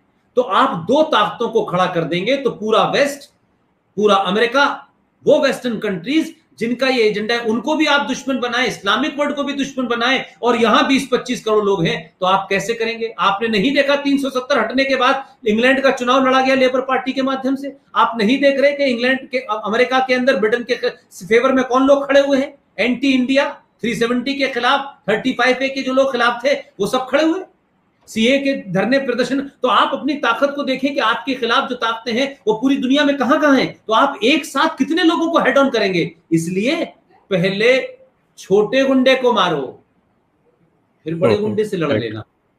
दोनों हैं गुंडे। बिल्कुल सही। सतीश दास जी कह रहे हैं, उनका कुछ सवाल क्लियर नहीं है। पुष्पेंद्र जी said we do not need to take शस्त्र but to protect ourselves we must be ready to use शस्त्र। ऐसा तो नहीं कहा पुष्पेंद्र जी ने? मैं कंफ्यूजन हो रहा है, कंफ्यूजन। मैंने कहा मेरे भाई AK-47 अगर आपको दे दें और 4 लोग आपके सामने आए तो आप चला दें? अरे AK-47 पहले यहां आनी चाहिए भाई, नहीं तो आप AK-47 छोड़ के भाग जाएंगे। पहले हथियार यहां आना चाहिए। कश्मीर की सभ्यता से सीखिए। कश्मीर की सभ्यता में इतिहास पढ़िए कि कश्मीर में ईद के दिन जब मुर्गा काटना होता था तो कसाई को बुलाया जाता था मुर्गा काटने के लिए। आज वो कौम आदमी को काट रही है। यहां बदलिए। हथियार आपके पास होगा भाई साहब, तो आप अपने हथियार को तकिए के नीचे रखेंगे, फिर डर लगेगा तकिए के ऊपर रखेंगे, और जो आएगा उसे तलवार तो होगी, लेकिन चलाने के लिए जो मानसिक शक्ति चाहिए वो नहीं है हिंदू में। वो कुछ लोगों में है, सब में नहीं है। इसलिए एक सामूहिक समाज के तौर पर पहले मानसिक रूप में अपने डर को निकालिए, अपने इन्फिनिटी कॉम्प्लेक्स को निकालिए, अपने इतिहास में अपने आप को कुंठित जो हो गए हैं उसको निकाल के बाहर फेंकिए। तब देखिए कि आपकी पहले जबान AK-47 की तरह चलेगी और फिर आपका दिमाग चलेगा। उसके बाद हाथ की नौबत आएगी, तब हम कहेंगे कि हथियार ले लीजिएगा। आपको मेरा पूरा दावा है, घर में अगर आज आपको दे दें तो आपके घर में 2 चाकू तरकारी काटने वाले भी टूटे हुए होंगे, उन्हें ठीक कर लीजिए।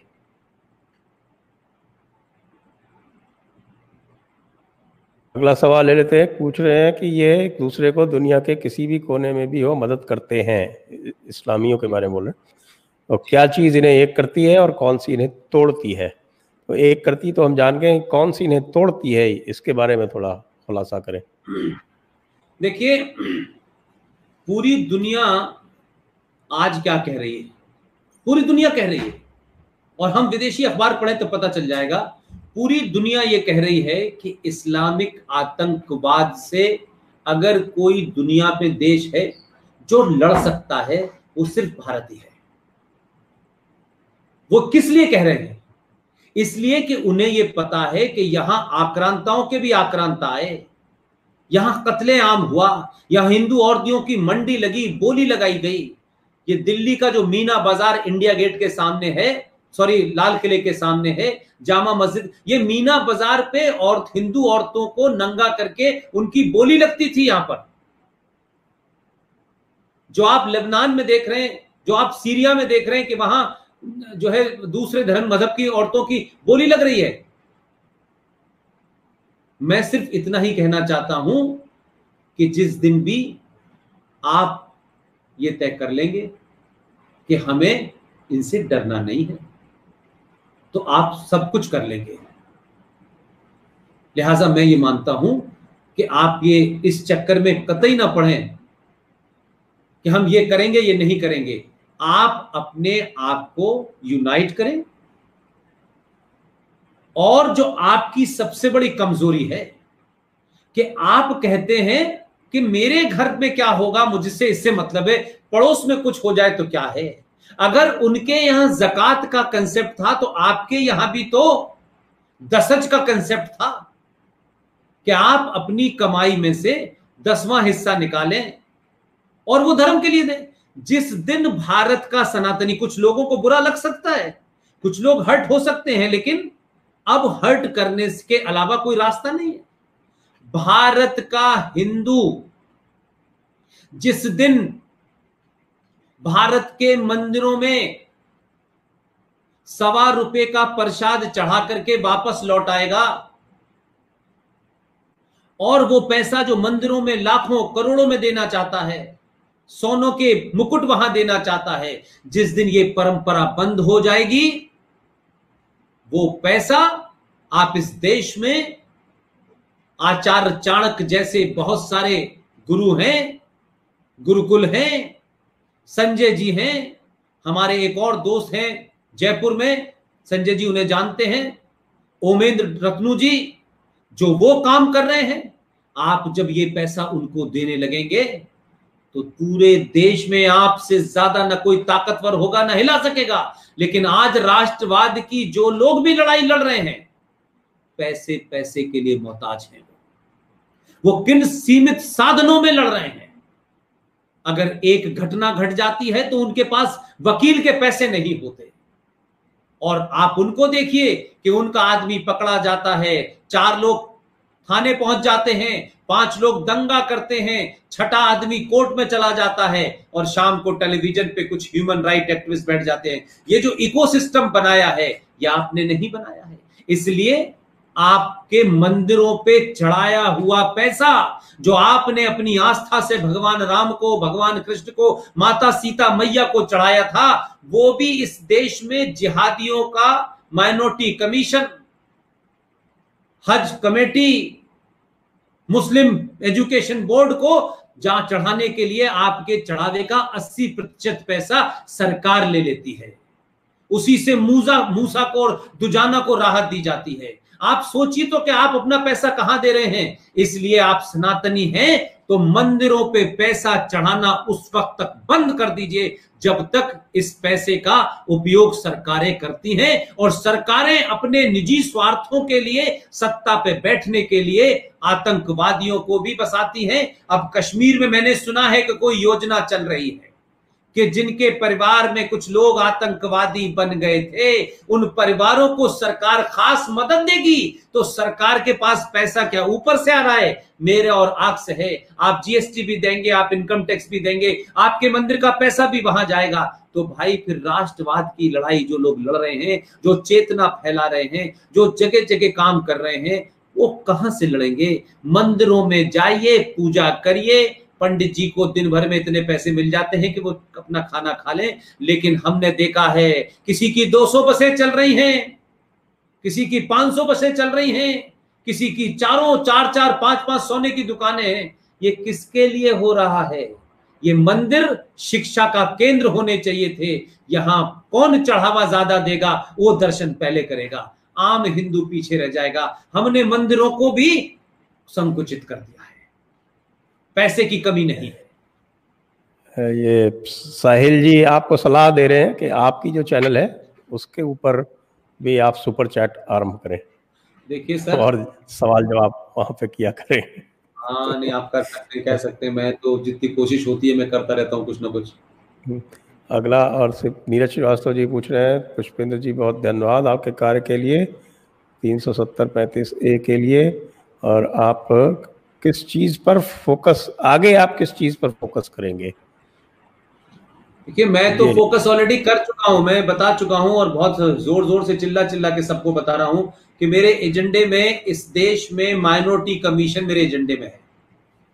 और मेरा उसमें कोई भावुक बयान नहीं है। मेरा सिंपल तौर पे ये कहना है कि भाई मुझे ये बता दो कि जब भारत को आपने सेकुलर कर दिया, अच्छा किया बुरा किया मैं नहीं चाहता, और जब ये सेकुलर हो गया 1946 के अंदर, सॉरी 1976 में, तो एक सेकुलर भारत के अंदर फिर नेशनल कमीशन फॉर माइनॉरिटीज कैसे हो सकता है? फिर आप अपने देश के नागरिकों के बीच में भेद कैसे कर सकते हैं? और माइनॉरिटी कमीशन 93 में मात्र एक आदेश से बन गया।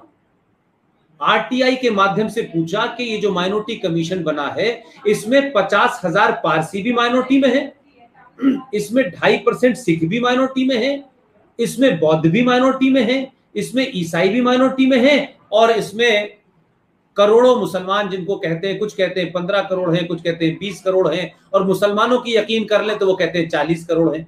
तो भाई मेरे 40 करोड़ या 15 करोड़ के मुल्क में लोग कोई माइनॉरिटी में होते हैं। आरटीआई से पता किया हम लोगों ने, तो वहां ये पता चला कि 93 में सरकार ने कोई बेसिस, कोई डेफिनेशन ही नहीं बनाई माइनॉरिटी कमीशन की।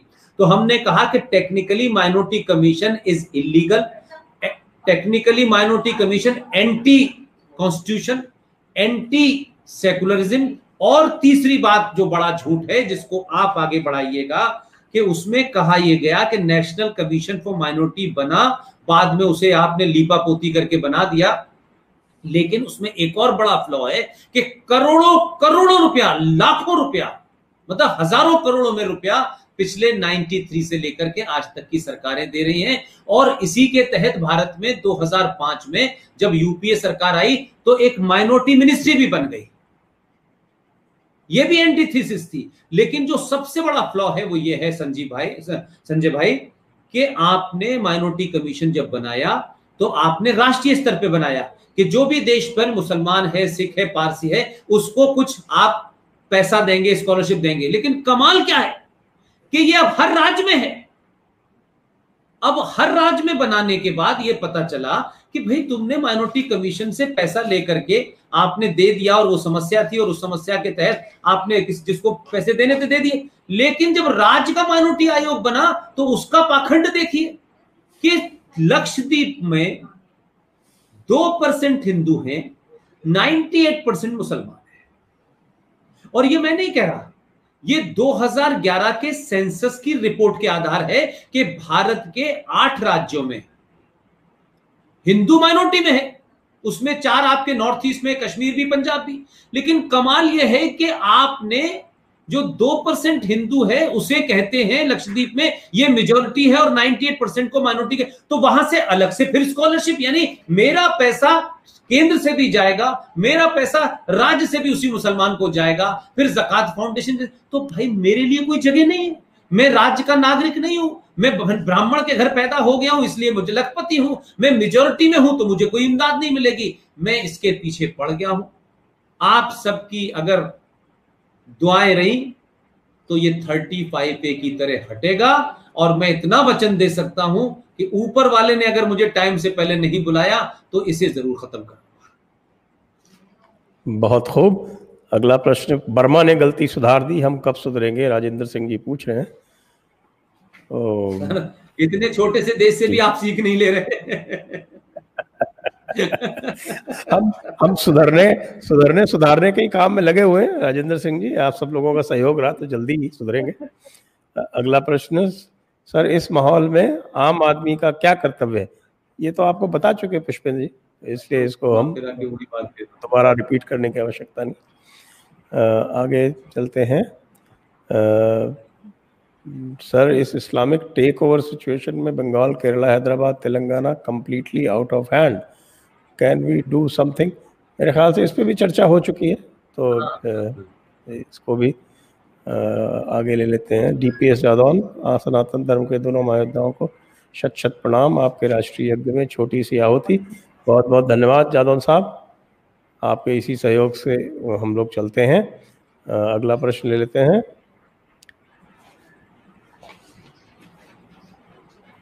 शुभोदीप रे, क्या कश्मीरी पत्थरबाज अफसाना आशिक भारतीय फौजी से ज्यादा तंदुरुस्त है? ये इनका जो अंदाज है ये बिल्कुल गंगा जमुनी तहजीब वाला है। आए इसमें कुछ बोलना है? ये पूछ रहे हैं कि भाई क्या अफसाना आशिक जो है वो भारतीय फौजी से ज्यादा तंदुरुस्त है? और इस पे एक कोई छोटा सा आप नहीं, वो इसमें वो है नहीं, लेकिन हम वक्ती तौर पर उसे मान रहे हैं बस इसलिए कि हमारी जरूरत है। ठीक है, अगला सवाल सिद्धार्थ कुमार जी, ये जावेद अख्तर अपने टाइम में बॉलीवुड में जिहाद फैला रहे थे, तो उस टाइम के एक्टर और लोगों ने आवाज क्यों नहीं उठाया? वो तो आप देख ही रहे एक्टर लोग क्या करते हैं। वो तो आपको एनबीसी और सीबीआई और एनआईए सब बता ही रही हैं। वो बेचारे तो अपनी रोजी रोटी करेंगे कि आवाज क्या उठाएंगे। अरे आप तो धन्यवाद दीजिए कि एक सीए ने सबको बुला करके दिल्ली में बैठा दिया। ये तो दिल्ली आते नहीं थे, ये तो बॉम्बे ही रहते थे। सब चालू हो गए हैं, जगह जगह धरने प्रदर्शन पर लग गए। काम दे दिया है मोदी ने इनको कि तुम बिजी कर दिया इनको। अब ये नहीं बनाएंगे, अब यही सब करेंगे सर। अगला सवाल ले लेते हैं, ये बड़ा अच्छा सवाल है। और Pushpendra ji, I have a theological question. How can the Quran be the eternal word of Allah? Word would mean it came from Allah. This means the Quran was created by Allah. If something can be created, then how can it be eternal? Because for anything eternal, it must be uncreated and indestructible, like Sanatan. ये सवाल तो इन्होंने बहुत अच्छा पूछा, लेकिन ये rational सवाल पूछ रहे हैं इर्रैशनल लोगों से। नहीं, मैं वही कह रहा हूं कि भाई अब ये मतलब आसमानी किताब है। अब सक्सेना साहब का तो कौन सा छापा ऊपर खाना लगा था, मुझे तो पता नहीं चला ये कब छप के नीचे आई है और किस कॉरियर से भेजी है, मैं नहीं समझ पा रहा। लेकिन ये आसमानी किताब है। वो कहते हैं कि मोहम्मद साहब ऊपर गए थे, फिर आधा कुरान लिख के आ गए, फिर नीचे से यहाँ से इंक लेके गए।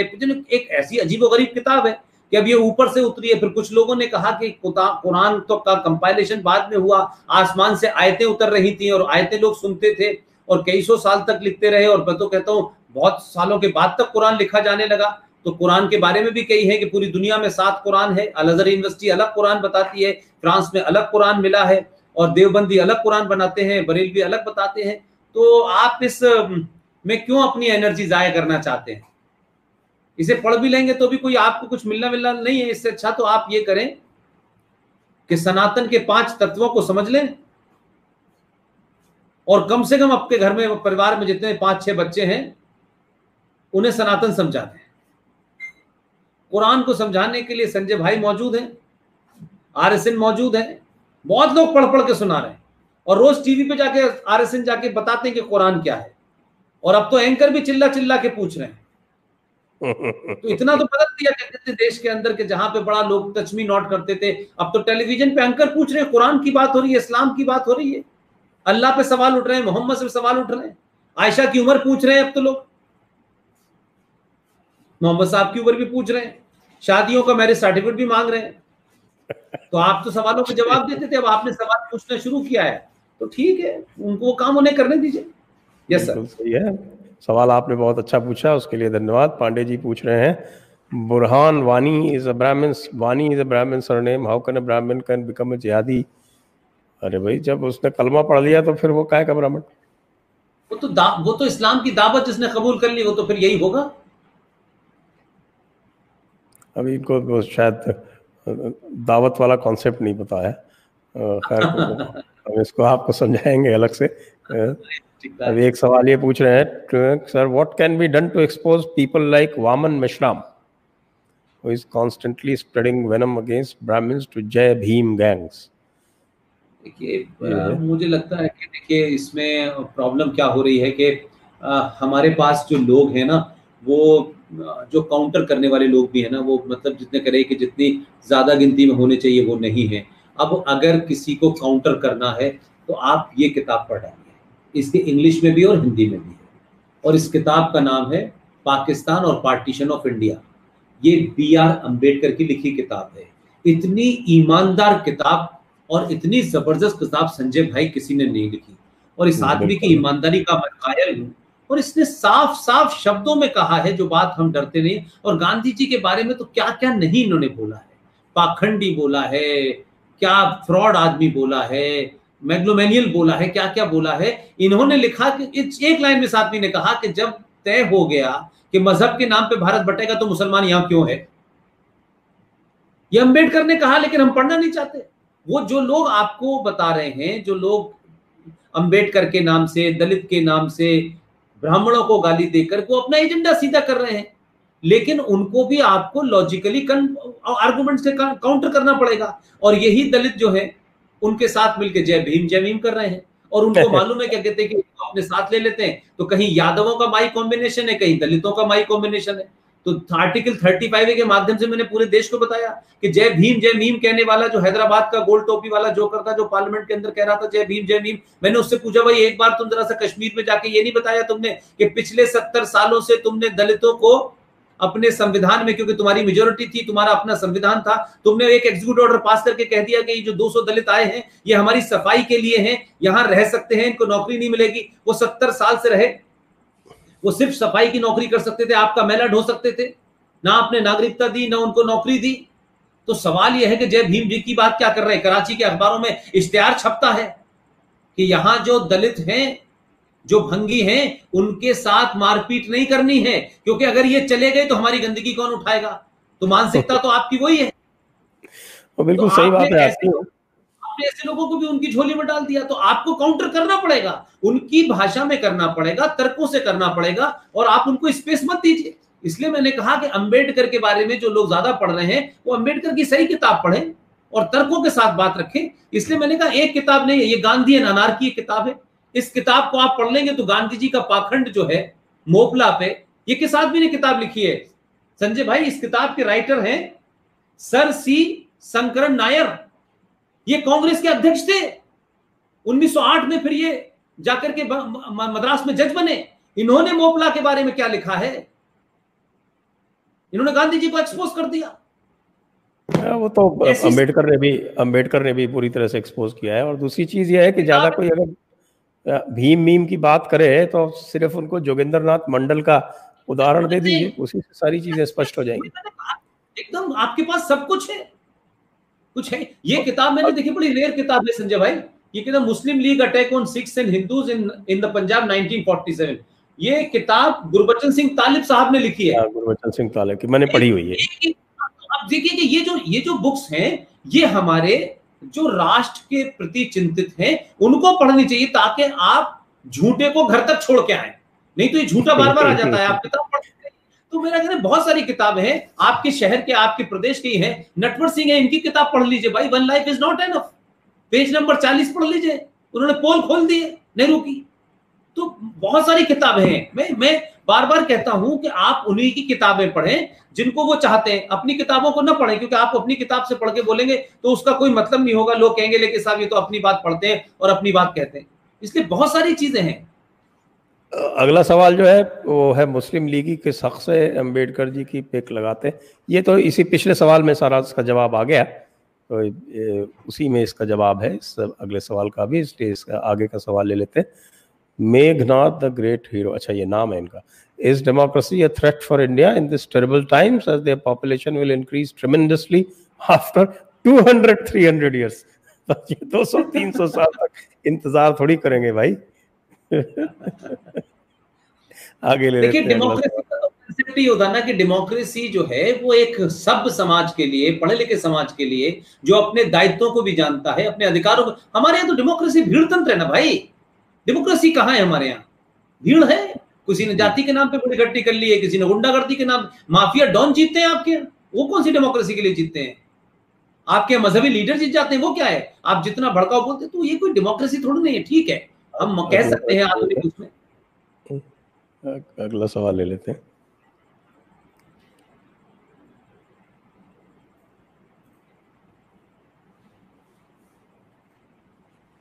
दीप शाह जी पूछ रहे हैं कि हम मास घर वापसी प्रोग्राम क्यों नहीं कर सकते? देखिए, ये गालिब ये दिल बहलाने के लिए ख्याल अच्छा है। इस्लाम में ये कहा गया है कि जो एक बार मुसलमान हो गया उसके जाने का रास्ता वापस नहीं होता। एक मेरा दूसरा सवाल इसलिए कि ये बात बहुत लोग कहते हैं और मैं इस सवाल से बहुत जो है मुझे थोड़ा सा मेरी नाराजगी भी होती है। मेरे अपने 2 बेटे हैं, मेरी अपनी एक पत्नी है, मैं अपने बेटों को ना पढ़ाऊं, जो टाइम मुझे अपने बच्चों पे देना चाहिए, अपने घर में देना चाहिए, वो छोड़ करके जो भाग के चले गए उनको लेने चला जाऊं, और क्या गारंटी है कि बाहर में आने के बाद फिर नहीं भागेंगे। तो हम एक ऐसी जगह जहां इतनी बड़ी तादाद में लोग कन्वर्ट हो गए हों, और वो उनको कन्वर्ट होने के बाद उनको उसमें फायदा होता हो, राजनीतिक तौर पे फायदा होता हो, सामाजिक तौर पे फायदा होता, उन्हें आप क्यों लाने में बेवकूफी में टाइम जाया कर रहे हैं अपना? किस लिए जाया कर रहे हैं आप उन पे टाइम अपना? किसके पास इतना टाइम है भाई? एक बड़ा प्रश्न है, इस पर हम विस्तार से बाद में चर्चा कर सकते हैं। और अगला प्रश्न, नेहरू जी का फैमिली ट्री बताएं। ये तो आप गूगल करके देख लीजिए, हमारी क्या आवश्यकता है इसके लिए। आप नेहरू जी का ट्री के लिए क्या करना है, वो तो जगह जगह दिखाई दे रहा है। Root, branch and tree, everything is visible. How can we demolish Jinnah house in Mumbai? ये किस लिए? ये पता नहीं, मैं तो समझता हूँ इसको डिमोलिश नहीं करना चाहिए, बल्कि जिन्ना हाउस को भारत में उसमें म्यूजियम बना दें। नहीं नहीं नहीं नहीं नहीं, उसको करें ना, उसको कुछ नहीं करें। आप ये कहिए कि इस जिन्ना हाउस ने पाकिस्तान बनाया है, भाई इस जिन्ना हाउस को हम बलूचिस्तान के लोगों को दे देते हैं ताकि वो यहां बैठ के अपना मूवमेंट चला सके।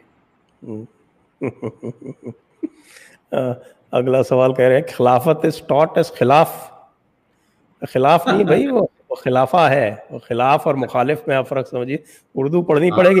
कई लोग जो है वो कहते हैं कि साहब आप जो है उर्दू शब्द क्यों उपयोग करते हैं। मैं उनसे कहता हूँ यार उर्दू सीखो अगर समझना है सामने वाले को तो। श्रांता राउत अगला पूछ रहे हैं, sir can AMU, JNU etcetera be shut down with political will? Political will say तो सभी कुछ हो सकता है।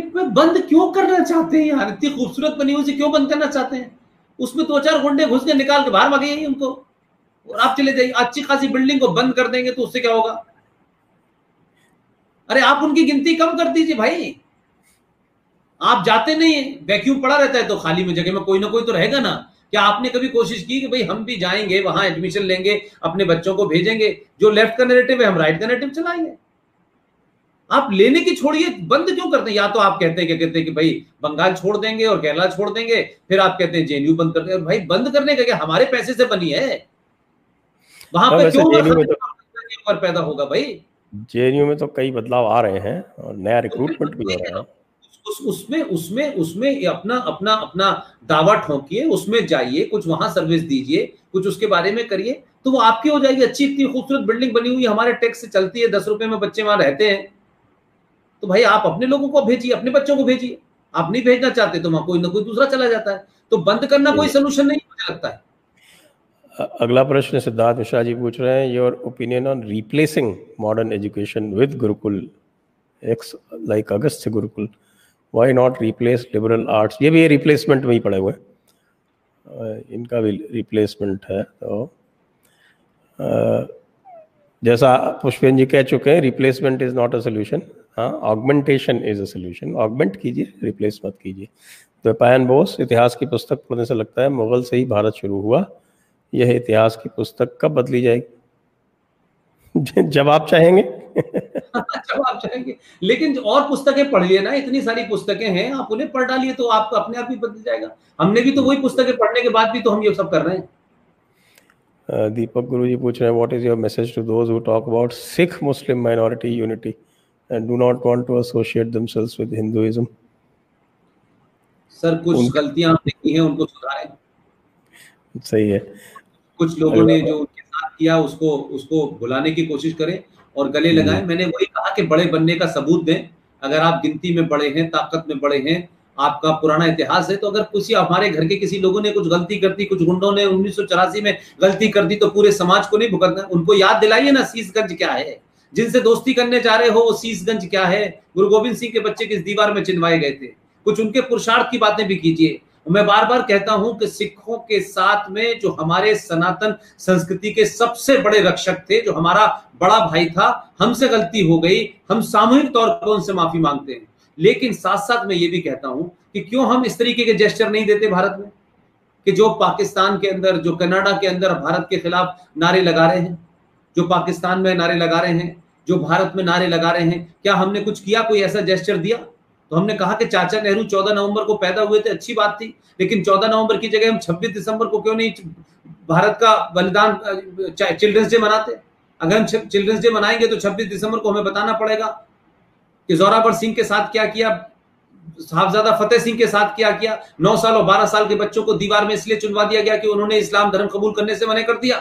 तो बच्चों को वो इतिहास भी पता चलेगा और उनके गौरवशाली इतिहास का भी हम लोगों को बोध होगा, और सिखों में एक मैसेज जाएगा कि हम ये मुहिम चला रहे हैं, उनका भी तो कुछ जिक्र होना चाहिए। अगर हमने भूल की, हमारे बुजुर्गों ने भूल की, तो उसको कहीं ना कहीं से तो आपको हीलिंग टच देना पड़ेगा, और आप नहीं देंगे तो दलित आपसे कट जाएंगे, यादव आपसे कट जाएंगे, सिख आपसे कट जाएंगे, तो फिर बचेगा क्या हमारे पास भाई? तो हम लार्जर फैमिली है, तो हमें बड़ा देर, इसलिए मैंने कहा जो लोग घर वापसी के चक्कर में लगे हुए हैं कि 4 मुसलमान को घर वापस लेके आना है, अरे सिखों को लेके आ जाओ, दलितों को लेके आ जाओ, तुम्हें किसी की जरूरत नहीं पड़ेगी। जो चला गया है उसे चला जाने दो, अगर ताकतवर होगे तो वो लौट के आ जाएगा, अगर तुम कमजोर होगे तो तुम्हारे ही जाएंगे, कोई दूसरा नहीं आएगा। दुनिया का नियम है कि ताकतवर के साथ लोग आते हैं, कमजोर सा को छोड़ के चले जाते हैं। आप अपनी ताकत का परिचय दीजिए। अगला प्रश्न है, what was your difference with Shri Iyer of P Guru? I found him unreasonable during your interview with him. मैंने इंटरव्यू लिया, मैं उनको जानता भी नहीं, वो किसके रिश्तेदार हैं, क्या एजेंडा है। उन्होंने इंटरव्यू लिया, उन्होंने निकाल दिया। मेरा कहां से कोई उनसे डिफरेंसेस है भाई, मुझे पता ही नहीं उनका इंटरव्यू लेने का क्या एजेंडा था और इंटरव्यू हटाने का एजेंडा था। मेरा तो उनसे कोई कम्युनिकेशन ही नहीं है। उन्होंने मुझसे 10 बार पूछा, मैंने कहा मैं दे दूंगा इंटरव्यू। उन्होंने इंटरव्यू लिया, उन्हें अच्छा लगा, बहुत खुश हुए। एक दिन पता चला कि वो पता नहीं किसी के दोस्त हैं, और उस दोस्ती में उन्होंने इंटरव्यू हटा दिया। मैंने कहा हटा दीजिए भाई, मेरे तो जिंदगी में 25 साल निकल गए इसी इंटरव्यू लेते लेते कैरियर के। मुझे कोई ऐसा शौक नहीं था, आप ही को जरूरत थी, आपने कहा, मैंने दे दिया। अब आपके अंदर किस तरीके की मानसिकता है आपकी, आप जाने, इसलिए मैं बहस में नहीं पढ़ना चाहता। मैं कोई गुरु है या वो गुरु घंटाल है, भगवान जाने, उनका वो जाने। मुझे उन पर कोई टिप्पणी नहीं करनी, ना मेरा उनसे कोई लेना न देना, न मैं उन्हें जानता। अगला प्रश्न, big fan guru ji, to lack an ecosystem to assist them, legal media platforms, public funding. Thank you, यही हम कह रहे हैं इतनी देर से, यही पुष्पेंद्र जी कह रहे हैं इतनी देर से। आपका बहुत बहुत धन्यवाद। राम कुमार जी कह रहे हैं, लव पुष्पेंद्र जी's flow of speech. I have translated multiple speech of his into Telugu with the same flow. Hope he blesses my effort. ये तो बहुत अच्छी बात है, आप शेयर करें। Thank you very much sir, thank you. Ram Kumar ji करते रहिए, बहुत बड़ा काम कर रहे हैं। और मेरी ही नहीं बल्कि मैं तो कह रहा हूँ, मुझ जैसे बहुत सारे लोग बोल रहे हैं। आरएसएन बहुत अच्छा बोलते हैं और बहुत किताबें पढ़ के बोलते हैं। जीडी बख्शी बोलते हैं, सुशील पंडित हैं, संजय भाई हैं, कितने सारे, ओमेन जी हैं, ये तमाम सारे लोग अलग अलग विषय पे बोल रहे हैं। अगर इस देश में कुछ लोग मिल जाएं, क्योंकि हमारे पास पैसा नहीं है, ये हम साफ बता रहे हैं। हम कोई पैसा खर्च कर ही नहीं सकते, हमारे पास वो सिस्टम भी नहीं है। इसलिए आप लोग अगर इसमें मदद कर सके अलग अलग भाषाओं में, वो बात आपको लगती है ठीक है, तो वो आप करें। उसके लिए पूरे तरीके से आप स्वतंत्र हैं। हम तो सिर्फ बोल देते हैं, लोग उसको चलाएं, कहाँ रख चलाएं, नहीं चलाएं, उन्हें पैसा मिले न मिले, हमारा इसमें कोई बॉदर नहीं है। हमारा सिर्फ पर्पस है कि बात ज्यादा से ज्यादा लोगों तक जानी चाहिए। अगला प्रश्न पूछ रहे हैं, ये इनका भी एक मैसेज है आपको, कह रहे हैं कि आपको इंडिया स्पीक्स डेली वाले संदीप देव जी के दर्शक भी बुला रहे हैं। सर मेरा आपसे कांटेक्ट नहीं हो रहा है। कोई बात नहीं है, पुष्पेंद्र जी ने हमें अच्छा दिया है कि उनका ईमेल हम आपको शेयर कर दें, हम ईमेल शेयर करेंगे, आप उनको कांटेक्ट करें। बिल्कुल बिल्कुल। अगला प्रश्न वीके गौड़ जी है, not easy to deal with Chandrashekhar Ravan in UP Bihar and always criticize every step of government. He is ऐसे जी। सर अब इतना बड़े देश में आप एक रावण सेना की बात करें, कितने रावण है सर, छोड़ देना। अगला प्रश्न, Rahul Verma, have seen some research paper that Muslim population will be largest in India among all Muslim country. वो तो हो नहीं सकता ना, पाकिस्तान तो आगे निकल गया आपसे। Then if liberal and Muslim can put a city into a rack, so will it get worse in future? ये जो इसका आखिरी पार्ट है वो इम्पोर्टेंट है। बाकी पाकिस्तान तो भारत से मुसलमानों के पॉपुलेशन में आगे निकल गया है और उनकी ग्रोथ रेट बहुत ज़्यादा है, अब हम उनको नहीं पा सकते। इसमें उनको बहुत बहुत बधाई, पाकिस्तान अच्छा काम किया। ये कह रहे हैं कि साहब की राइट्स ज़्यादा होंगे, पॉपुलेशन ज़्यादा बढ़ेगी तो। हाँ, सही कह। Atul Khumane ji, why don't you even declare Quran as against humanity? UN is a politically correct institution and ban on international level. All teachings are against humanity. अब अभी तक तो आप पुलिस पे और सरकार पे कहते थे, अब यूएनओ से भी आप उम्मीद करते हैं। सब काम आपके लिए कोई क्यों कर दिया, समझ में नहीं आ रहा है यार। आप कहाँ कहाँ चक्कर में पड़े हो। कोई दूसरों ने आज तक पूछा क्या, कहते हैं कि किसी को बैन कर दो, मत कर दो, वो अपने आप उठाते हैं और कर देते हैं, खत्म हो गई कहानी। अगला प्रश्न है, if law cannot stop these people, what can we middle class people do who have no means to fight this? It's like a lawyer against a gunda with a sword. अब इतनी देर से यही तो समझा रहे हैं पुष्पेंद्र जी। अरे भाई, आप एक ही काम कर सकते हैं, जो काम में आपको कुछ नहीं करना है वो भी तो नहीं करना चाहते भाई आप इस देश में जिहादियों की फिल्म देखना बंद कर दें।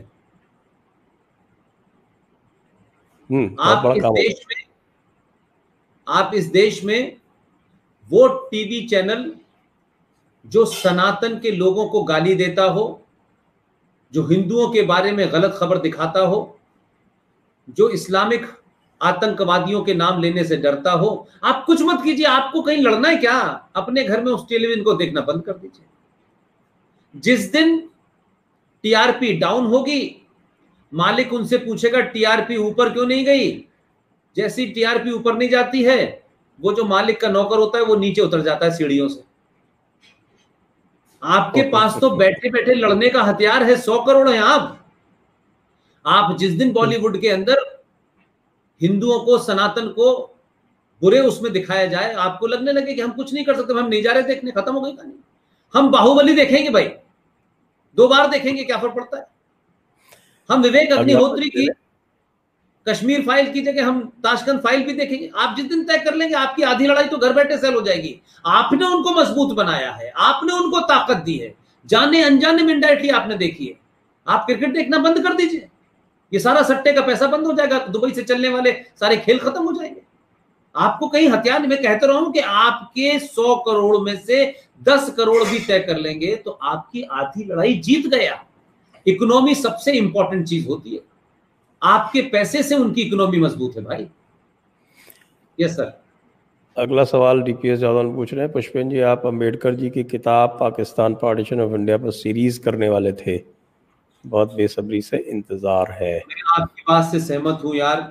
एक तो चक्कर क्या हुआ है कि इस कोविड ने जो है ना बिल्कुल बांध दिया है मुझे, और मैं अपनी क्षमता से ज्यादा करने की कोशिश करता हूं, और किसी को ना करने की वजह से एक एक दिन में 3-3 मुझे कभी कभी सेमिनार करने पड़ते हैं।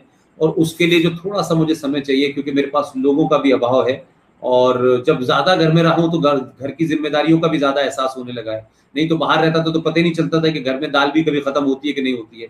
अब सर मुझे दाल आटे का भाव भी पता चल रहा है, तो थोड़ा समय कम है मेरे पास। नहीं, वो आप बिल्कुल सही कह रहे हैं, वो सीरीज में बड़े सीरियस तौर पे करना चाहता था, और बुलेट पॉइंट में देश में अम्बेडकर ने क्या कहा है, इस्लाम के बारे में क्या कहा, गांधी के बारे में क्या कहा, पाकिस्तान के बारे में क्या कहा, तो वो मैं करना चाहता हूँ, और मैं करूंगा, और मैं जल्दी करूंगा। आपने मुझे याद दिलाया, I am so grateful to you, but I will do it very soon, I will do it. ये अगला सवाल कह रहे हैं, ये सवाल क्या सुझाव है कि Israel policy is the only solution. हाँ, पॉलिसी तो अच्छी है, लेकिन पहले देश का नागरिक जो है भारत का, इजरायली की तरह भारतीय तो बने। बिल्कुल सही बात है। शिवम गोयल जी कह रहे हैं, sir we are looking at a coming civil war, is the success of breaking India forces as in Rajiv Malhotra जी's बुक अनअवॉइडेबल।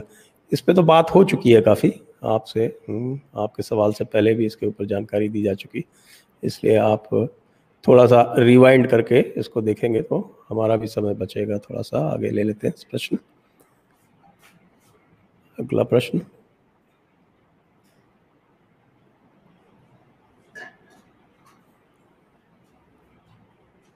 आदित्य कुमार जी पूछ रहे हैं, I work in an IT company and most of my friend colleagues follow Akash Banerjee news laundry through Rathi, The Wire and many others like, and a few won't follow them. तो भाई आप ही अपनी जिम्मेदारी निभाइए ना, थोड़ा उनको अच्छी चीजें दिखाइए।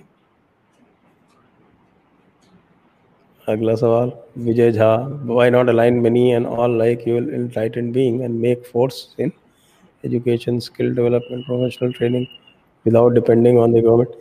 पुष्पेंद्र जी इतनी देर से यही तो कह रहे हैं आपको, बिल्कुल आपसे सहमति है 100%।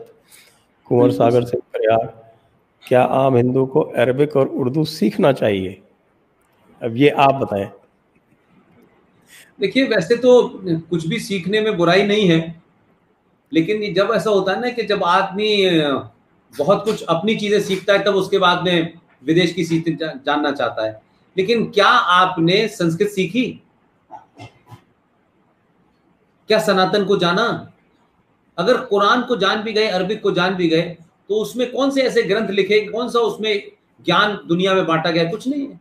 और कुरान को पढ़ के आपको कुछ होगा नहीं। क्यों अपना टाइम वेस्ट कर रहे हैं? संजय जी ने पढ़ लिया है, आरएसएन ने पढ़ लिया है, कुछ कुछ मैंने पढ़ लिया है, और तो लोगों ने उतने ही भर जितने से हमारा काम हो जाए। हम हर चीज में पीएचडी होना क्यों चाहते हैं भाई? जितना हमारे काम का उतना पढ़ लिया है, उतने में आप कुछ और पढ़ेंगे तो कुछ और बात बन जाएगी मेरे भाई। इसलिए इसे छोड़ते हैं। वैसे लैंग्वेज आपका जो दिल चाहे पढ़ें, लेकिन वो तो पढ़ें जो लैंग्वेज जिससे काम हो। अरबी पढ़ने के बाद कहाँ जाएंगे? सऊदी अरब में। आपकी बात बिल्कुल सही है कि उर्दू पढ़ें यदि आपको संस्कृत आती हो तो। बस। और शुभदीप राय जी क्या कह रहे हैं? एम के गांधी वॉज गे। अब इसके बारे में हमारे पास कोई हमारे पास सबूत ही नहीं है। हम उनके बेडरूम में नहीं थे, हम नहीं कह सकते कुछ भी। संतोष, I want clarification from respected Pushpendra ji that did he want to give membership to Sonia and PIB club? देखिए, आप जो लोग प्रेस क्लब ऑफ इंडिया को नहीं जानते, वो आप लोग पता नहीं कहाँ से सवाल पूछते हैं यार। मुझे ये जो वो सुब्रमण्यम स्वामी टाइप के बहुत सारे जो उनके चेले चपाटे हैं, वो ये निकालते रहते हैं। Press club of India is a body of journalists, and the history of the 50 years of this press club, I was the only person who has been elected 4 times continuously. Press club of India में आप किसी संवैधानिक पद पर बैठते हैं और उसमें 21 लोग होते हैं, उस सामूहिक तौर पे फैसले होते हैं। प्रेस क्लब ऑफ इंडिया में जितने भी गेस्ट आते हैं, वो एंटी इंडिया हो, वो एंटी इंडिया नहीं हो, वो प्रेस क्लब के अंदर एक अलग चीज है। प्रेस क्लब के अंदर सामूहिक फैसला होता है किसको बुलाना है। वहां अडवाणी जी भी आए हैं, वहां अटल जी भी आए हैं, वहां पाकिस्तान के प्रेसिडेंट भी आए हैं, वहां पाकिस्तान के हाई कमिश्नर भी आए हैं, वहां चाइना का एम्बेसडर भी आया है, वहां दुनिया भर के लोग आते हैं। इसी तरीके से सोनिया गांधी भी प्रेस क्लब आना चाहती थी। अब वो यूपीए की चेयरपर्सन थी। प्रेस क्लब के अंदर पुष्पेंद्र के साथ में जो उस क्लब का संविधान है वो चलेगा। आज पुष्पेंद्र प्रेस क्लब में नहीं है, और पुष्पेंद्र कुमार अपनी हैसियत में उस क्लब का सीईओ था। अगर ये सामूहिक फैसला हुआ कि सोनिया गांधी क्लब आना चाहती हैं और सिक्योरिटी उनको नहीं आने देना चाहती, तो प्रेस क्लब ऑफ इंडिया ने जितने भी लोग आए हैं हमारे यहाँ, कने अजीब अजीब विचारधारा के भी लोग आए हैं, उसमें चाहे मीरा नायर आई हो, चाहे उनके हस्बैंड ममदानी साहब आए हो, वो सबको एक ऑनरी मेंबरशिप दी जाती है। तो प्रेस क्लब की पूरी जो एग्जीक्यूटिव थी, जिसमें प्रेसिडेंट, 2 वाइस प्रेसिडेंट, उसमें सेक्रेटरी जनरल, उसमें ट्रेजरर और 16 एग्जीक्यूटिव, सारे के सारे लोग प्रेस क्लब वहां उनके निवास स्थान पे गए थे उनसे मिलने के लिए। तो उस वक्त प्रेसिडेंट का और जो हमारी टीम का और हमारे क्लब का था कि भाई उनको मेंबरशिप देनी है, तो उनको भी दे दिया, तो अडवाणी जी को भी दे दिया, अटल जी को भी दे दिया, चंद्रशेखर। तो वो एक रूटीन का हिस्सा है। और उस प्रेस क्लब की मेंबरशिप जो है किसी इंडिविजुअल को नहीं का फैसला नहीं होता, वो ऑनरी मेंबरशिप होती है। लोग उसको लेते हैं, कोई आते थोड़ी नहीं। सोनिया गांधी वहां शराब पीने थोड़ी नहीं आएंगी, वो तो बेसिकली लिकर का एक अड्डा ही है ना टेक्निकली। वहां कौन सी इंटेलेक्चुअल एक्टिविटी होती है? हमारे जमाने में हमने कोशिश की कि इंटेलेक्चुअल एक्टिविटी हो, तो हमारे जमाने में तो वहां लोगों को बुलाने में बड़ा परहेज था। तो हमने तो अडवाणी जी को भी बुलाया, उनको भी मेंबरशिप दी। हमने तो मुरलीधर जोशी को भी बुलाया, उनको भी मेंबरशिप दी। तो वहां विचारों का एक अलग चीज है, वो क्लब है और उस क्लब के अपने नियम है, उसके कानून है। उसमें जो आदमी सेक्रेटरी जनरल बनेगा तो वो करने का, उसमें कोई मेरा इंडिविजुअल किसी से कोई लगाव हो, वो तो नहीं है ना। कोई जरूरी नहीं कि आप पद पे जब बैठते हैं, अब क्या मोदी जी चाह करके नहीं कि साहब मैं मुसलमानों के यहाँ नहीं जाऊंगा? अरे वो प्रधानमंत्री तो जाएंगे नहीं भाई। तो क्लब का भी अपने रूल हैं, कानून हैं, उसमें मैं वहां का अगर सीईओ हूं तो उन्हीं कानूनों के तहत मैं चलूंगा। मेरी इंडिविजुअल राय क्या चीज हो सकती है? आपने क्लैरिफिकेशन दिया, इससे बहुत सारे मसले हल हो गए, क्योंकि ये ट्विटर पे बड़ा चल रहा था, तो अब सभी को बिल्कुल क्लियर हो गया। अगला प्रश्न श्यामनाथ जी पूछ रहे हैं, आपसे अनुरोध है कि जितने न्यूज़पेपर वाले देवी देवता के फोटो छापते हैं उसको बंद कराने के लिए क्या करना पड़ेगा? क्यों, आप क्यों बंद कराना चाहते हैं? ये मुझे तो प्रश्न समझ में नहीं आया विशेष। मैं एक लाइन बोल देता हूं, अभी अभी अभी आज ही की घटना है। एक इंग्लिश का चैनल में देखता हूं, उसके मालिक और चीफ एडिटर हमारे दोस्त भी। अभी वो 7 बजे एक प्रोग्राम हिंदी में देते हैं, उस प्रोग्राम का नाम है पूछता है भारत। और वो अभी आजकल जान रहे हैं आपको, वो ड्रग्स के ऊपर मामला चल रहा है, वो मालूम है क्या टर्म इस्तेमाल कर रहे थे, मैंने उनको व्हाट्सएप पे लिखा, मैं इस चीज में बड़ा अलर्ट रहता हूं। वो ये कह रहे थे कि ये जो ड्रग्स की देवियां हैं, तो मैंने उनसे कहा भाई देवियों का सम्मान मत घटाओ, इनको आप अप्सरा को या हूरे को तो ज्यादा अच्छा होगा। तो ये है, अब क्या कर सकते हैं भाई, अब कितनी जगह अब लोग अखबार पे क्या छापते हैं, हम क्या कर सकते हैं। पवन राय जी पूछ रहे हैं, मुगलों के नाम पे रोड्स और गार्डन्स नहीं, शौचालय और डस्टबिन होने चाहिए, आपकी क्या राय है? मैं तो कह रहा हूं कि इसमें राय पूछने ही नहीं है। अगर इतना मुझे जानने के बाद भी आप राय पूछ रहे हैं तो फिर ये तो मेरे ऊपर ही काउंट आउट कर रहे हैं। सही बात है। तो अब आप समझ जाइए, इसमें ही आपका जवाब मिल गया आपको। सवाल फिर संदीप देव के शो में पूछूंगा, आप आरिफ अजकिया को भी बुलाइए। ये मुझसे कह रहे हैं आप कि पुष्पेन जी से कह रहे हैं, मुझे पता नहीं। अगला सवाल ले लेते हैं।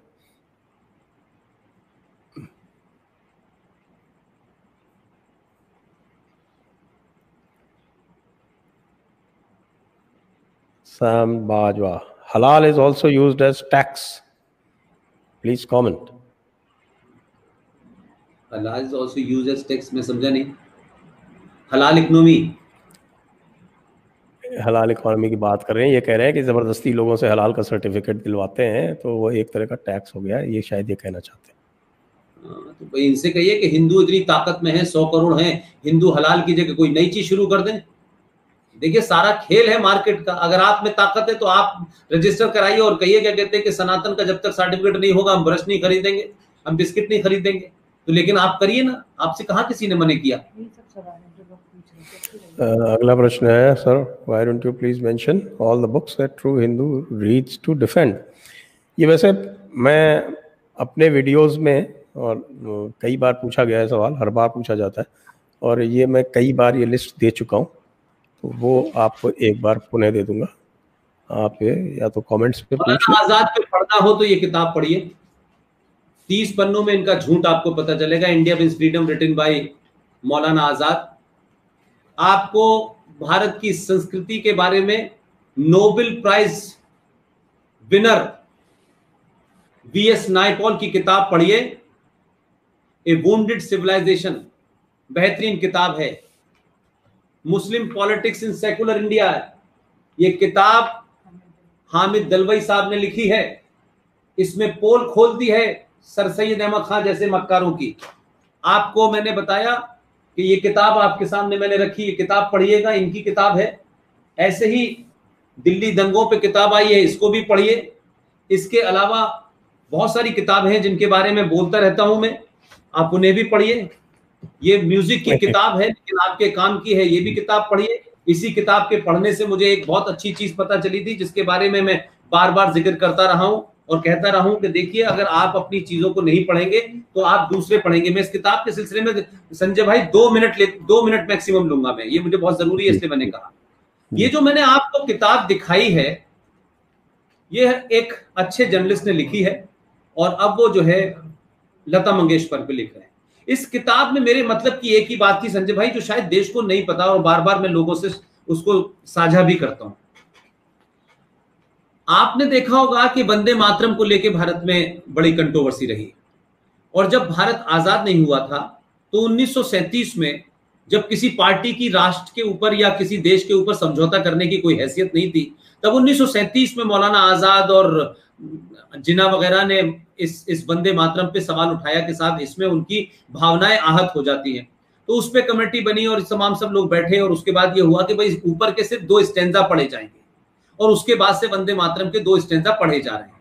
लेकिन मेरा सवाल दूसरा है, मैं सिर्फ ये कहना चाहता हूं कि इस किताब के माध्यम से जो मुझे एक ऐसा सच पता चला जो मेरा ज्यादा तर्कों पे आधारित है, भावनाओं से ज्यादा आधार उस पे बेस नहीं है। 14 अगस्त 1947 को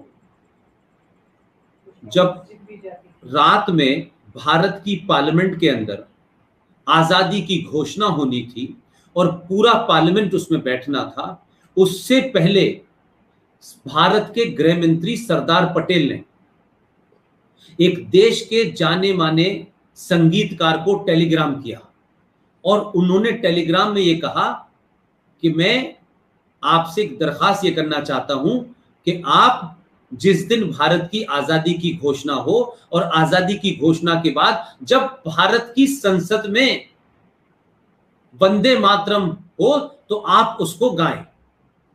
आप सोचिए कि कैसे कैसे हमारे पास हीरे थे, हमने उनकी वैल्यू नहीं समझी, उनके बारे में कभी देश में बताया नहीं।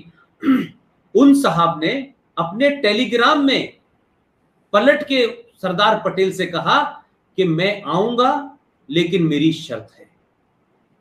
उस शख्स का नाम है पंडित ओमकार नाथ ठाकुर और पंडित ओमकार नाथ ठाकुर ने यह शर्त रखी कि मैं जब भी आपकी संसद में वंदे मातरम पढ़ूंगा कि जो भारत अखंड था वो तो खंडित हो गया, लेकिन अब मैं आपके खंडित भारत की पार्लियामेंट में खंडित वंदे मातरम नहीं पढ़ूंगा। मैं 22 पंक्तियों का 9.5 मिनट का पूरा वंदे मातरम पढ़ूंगा, तभी मैं आऊंगा। ये उन्होंने शर्त रखी। सरदार पटेल ने कहा आपकी शर्त को मैंने माना, वो आए।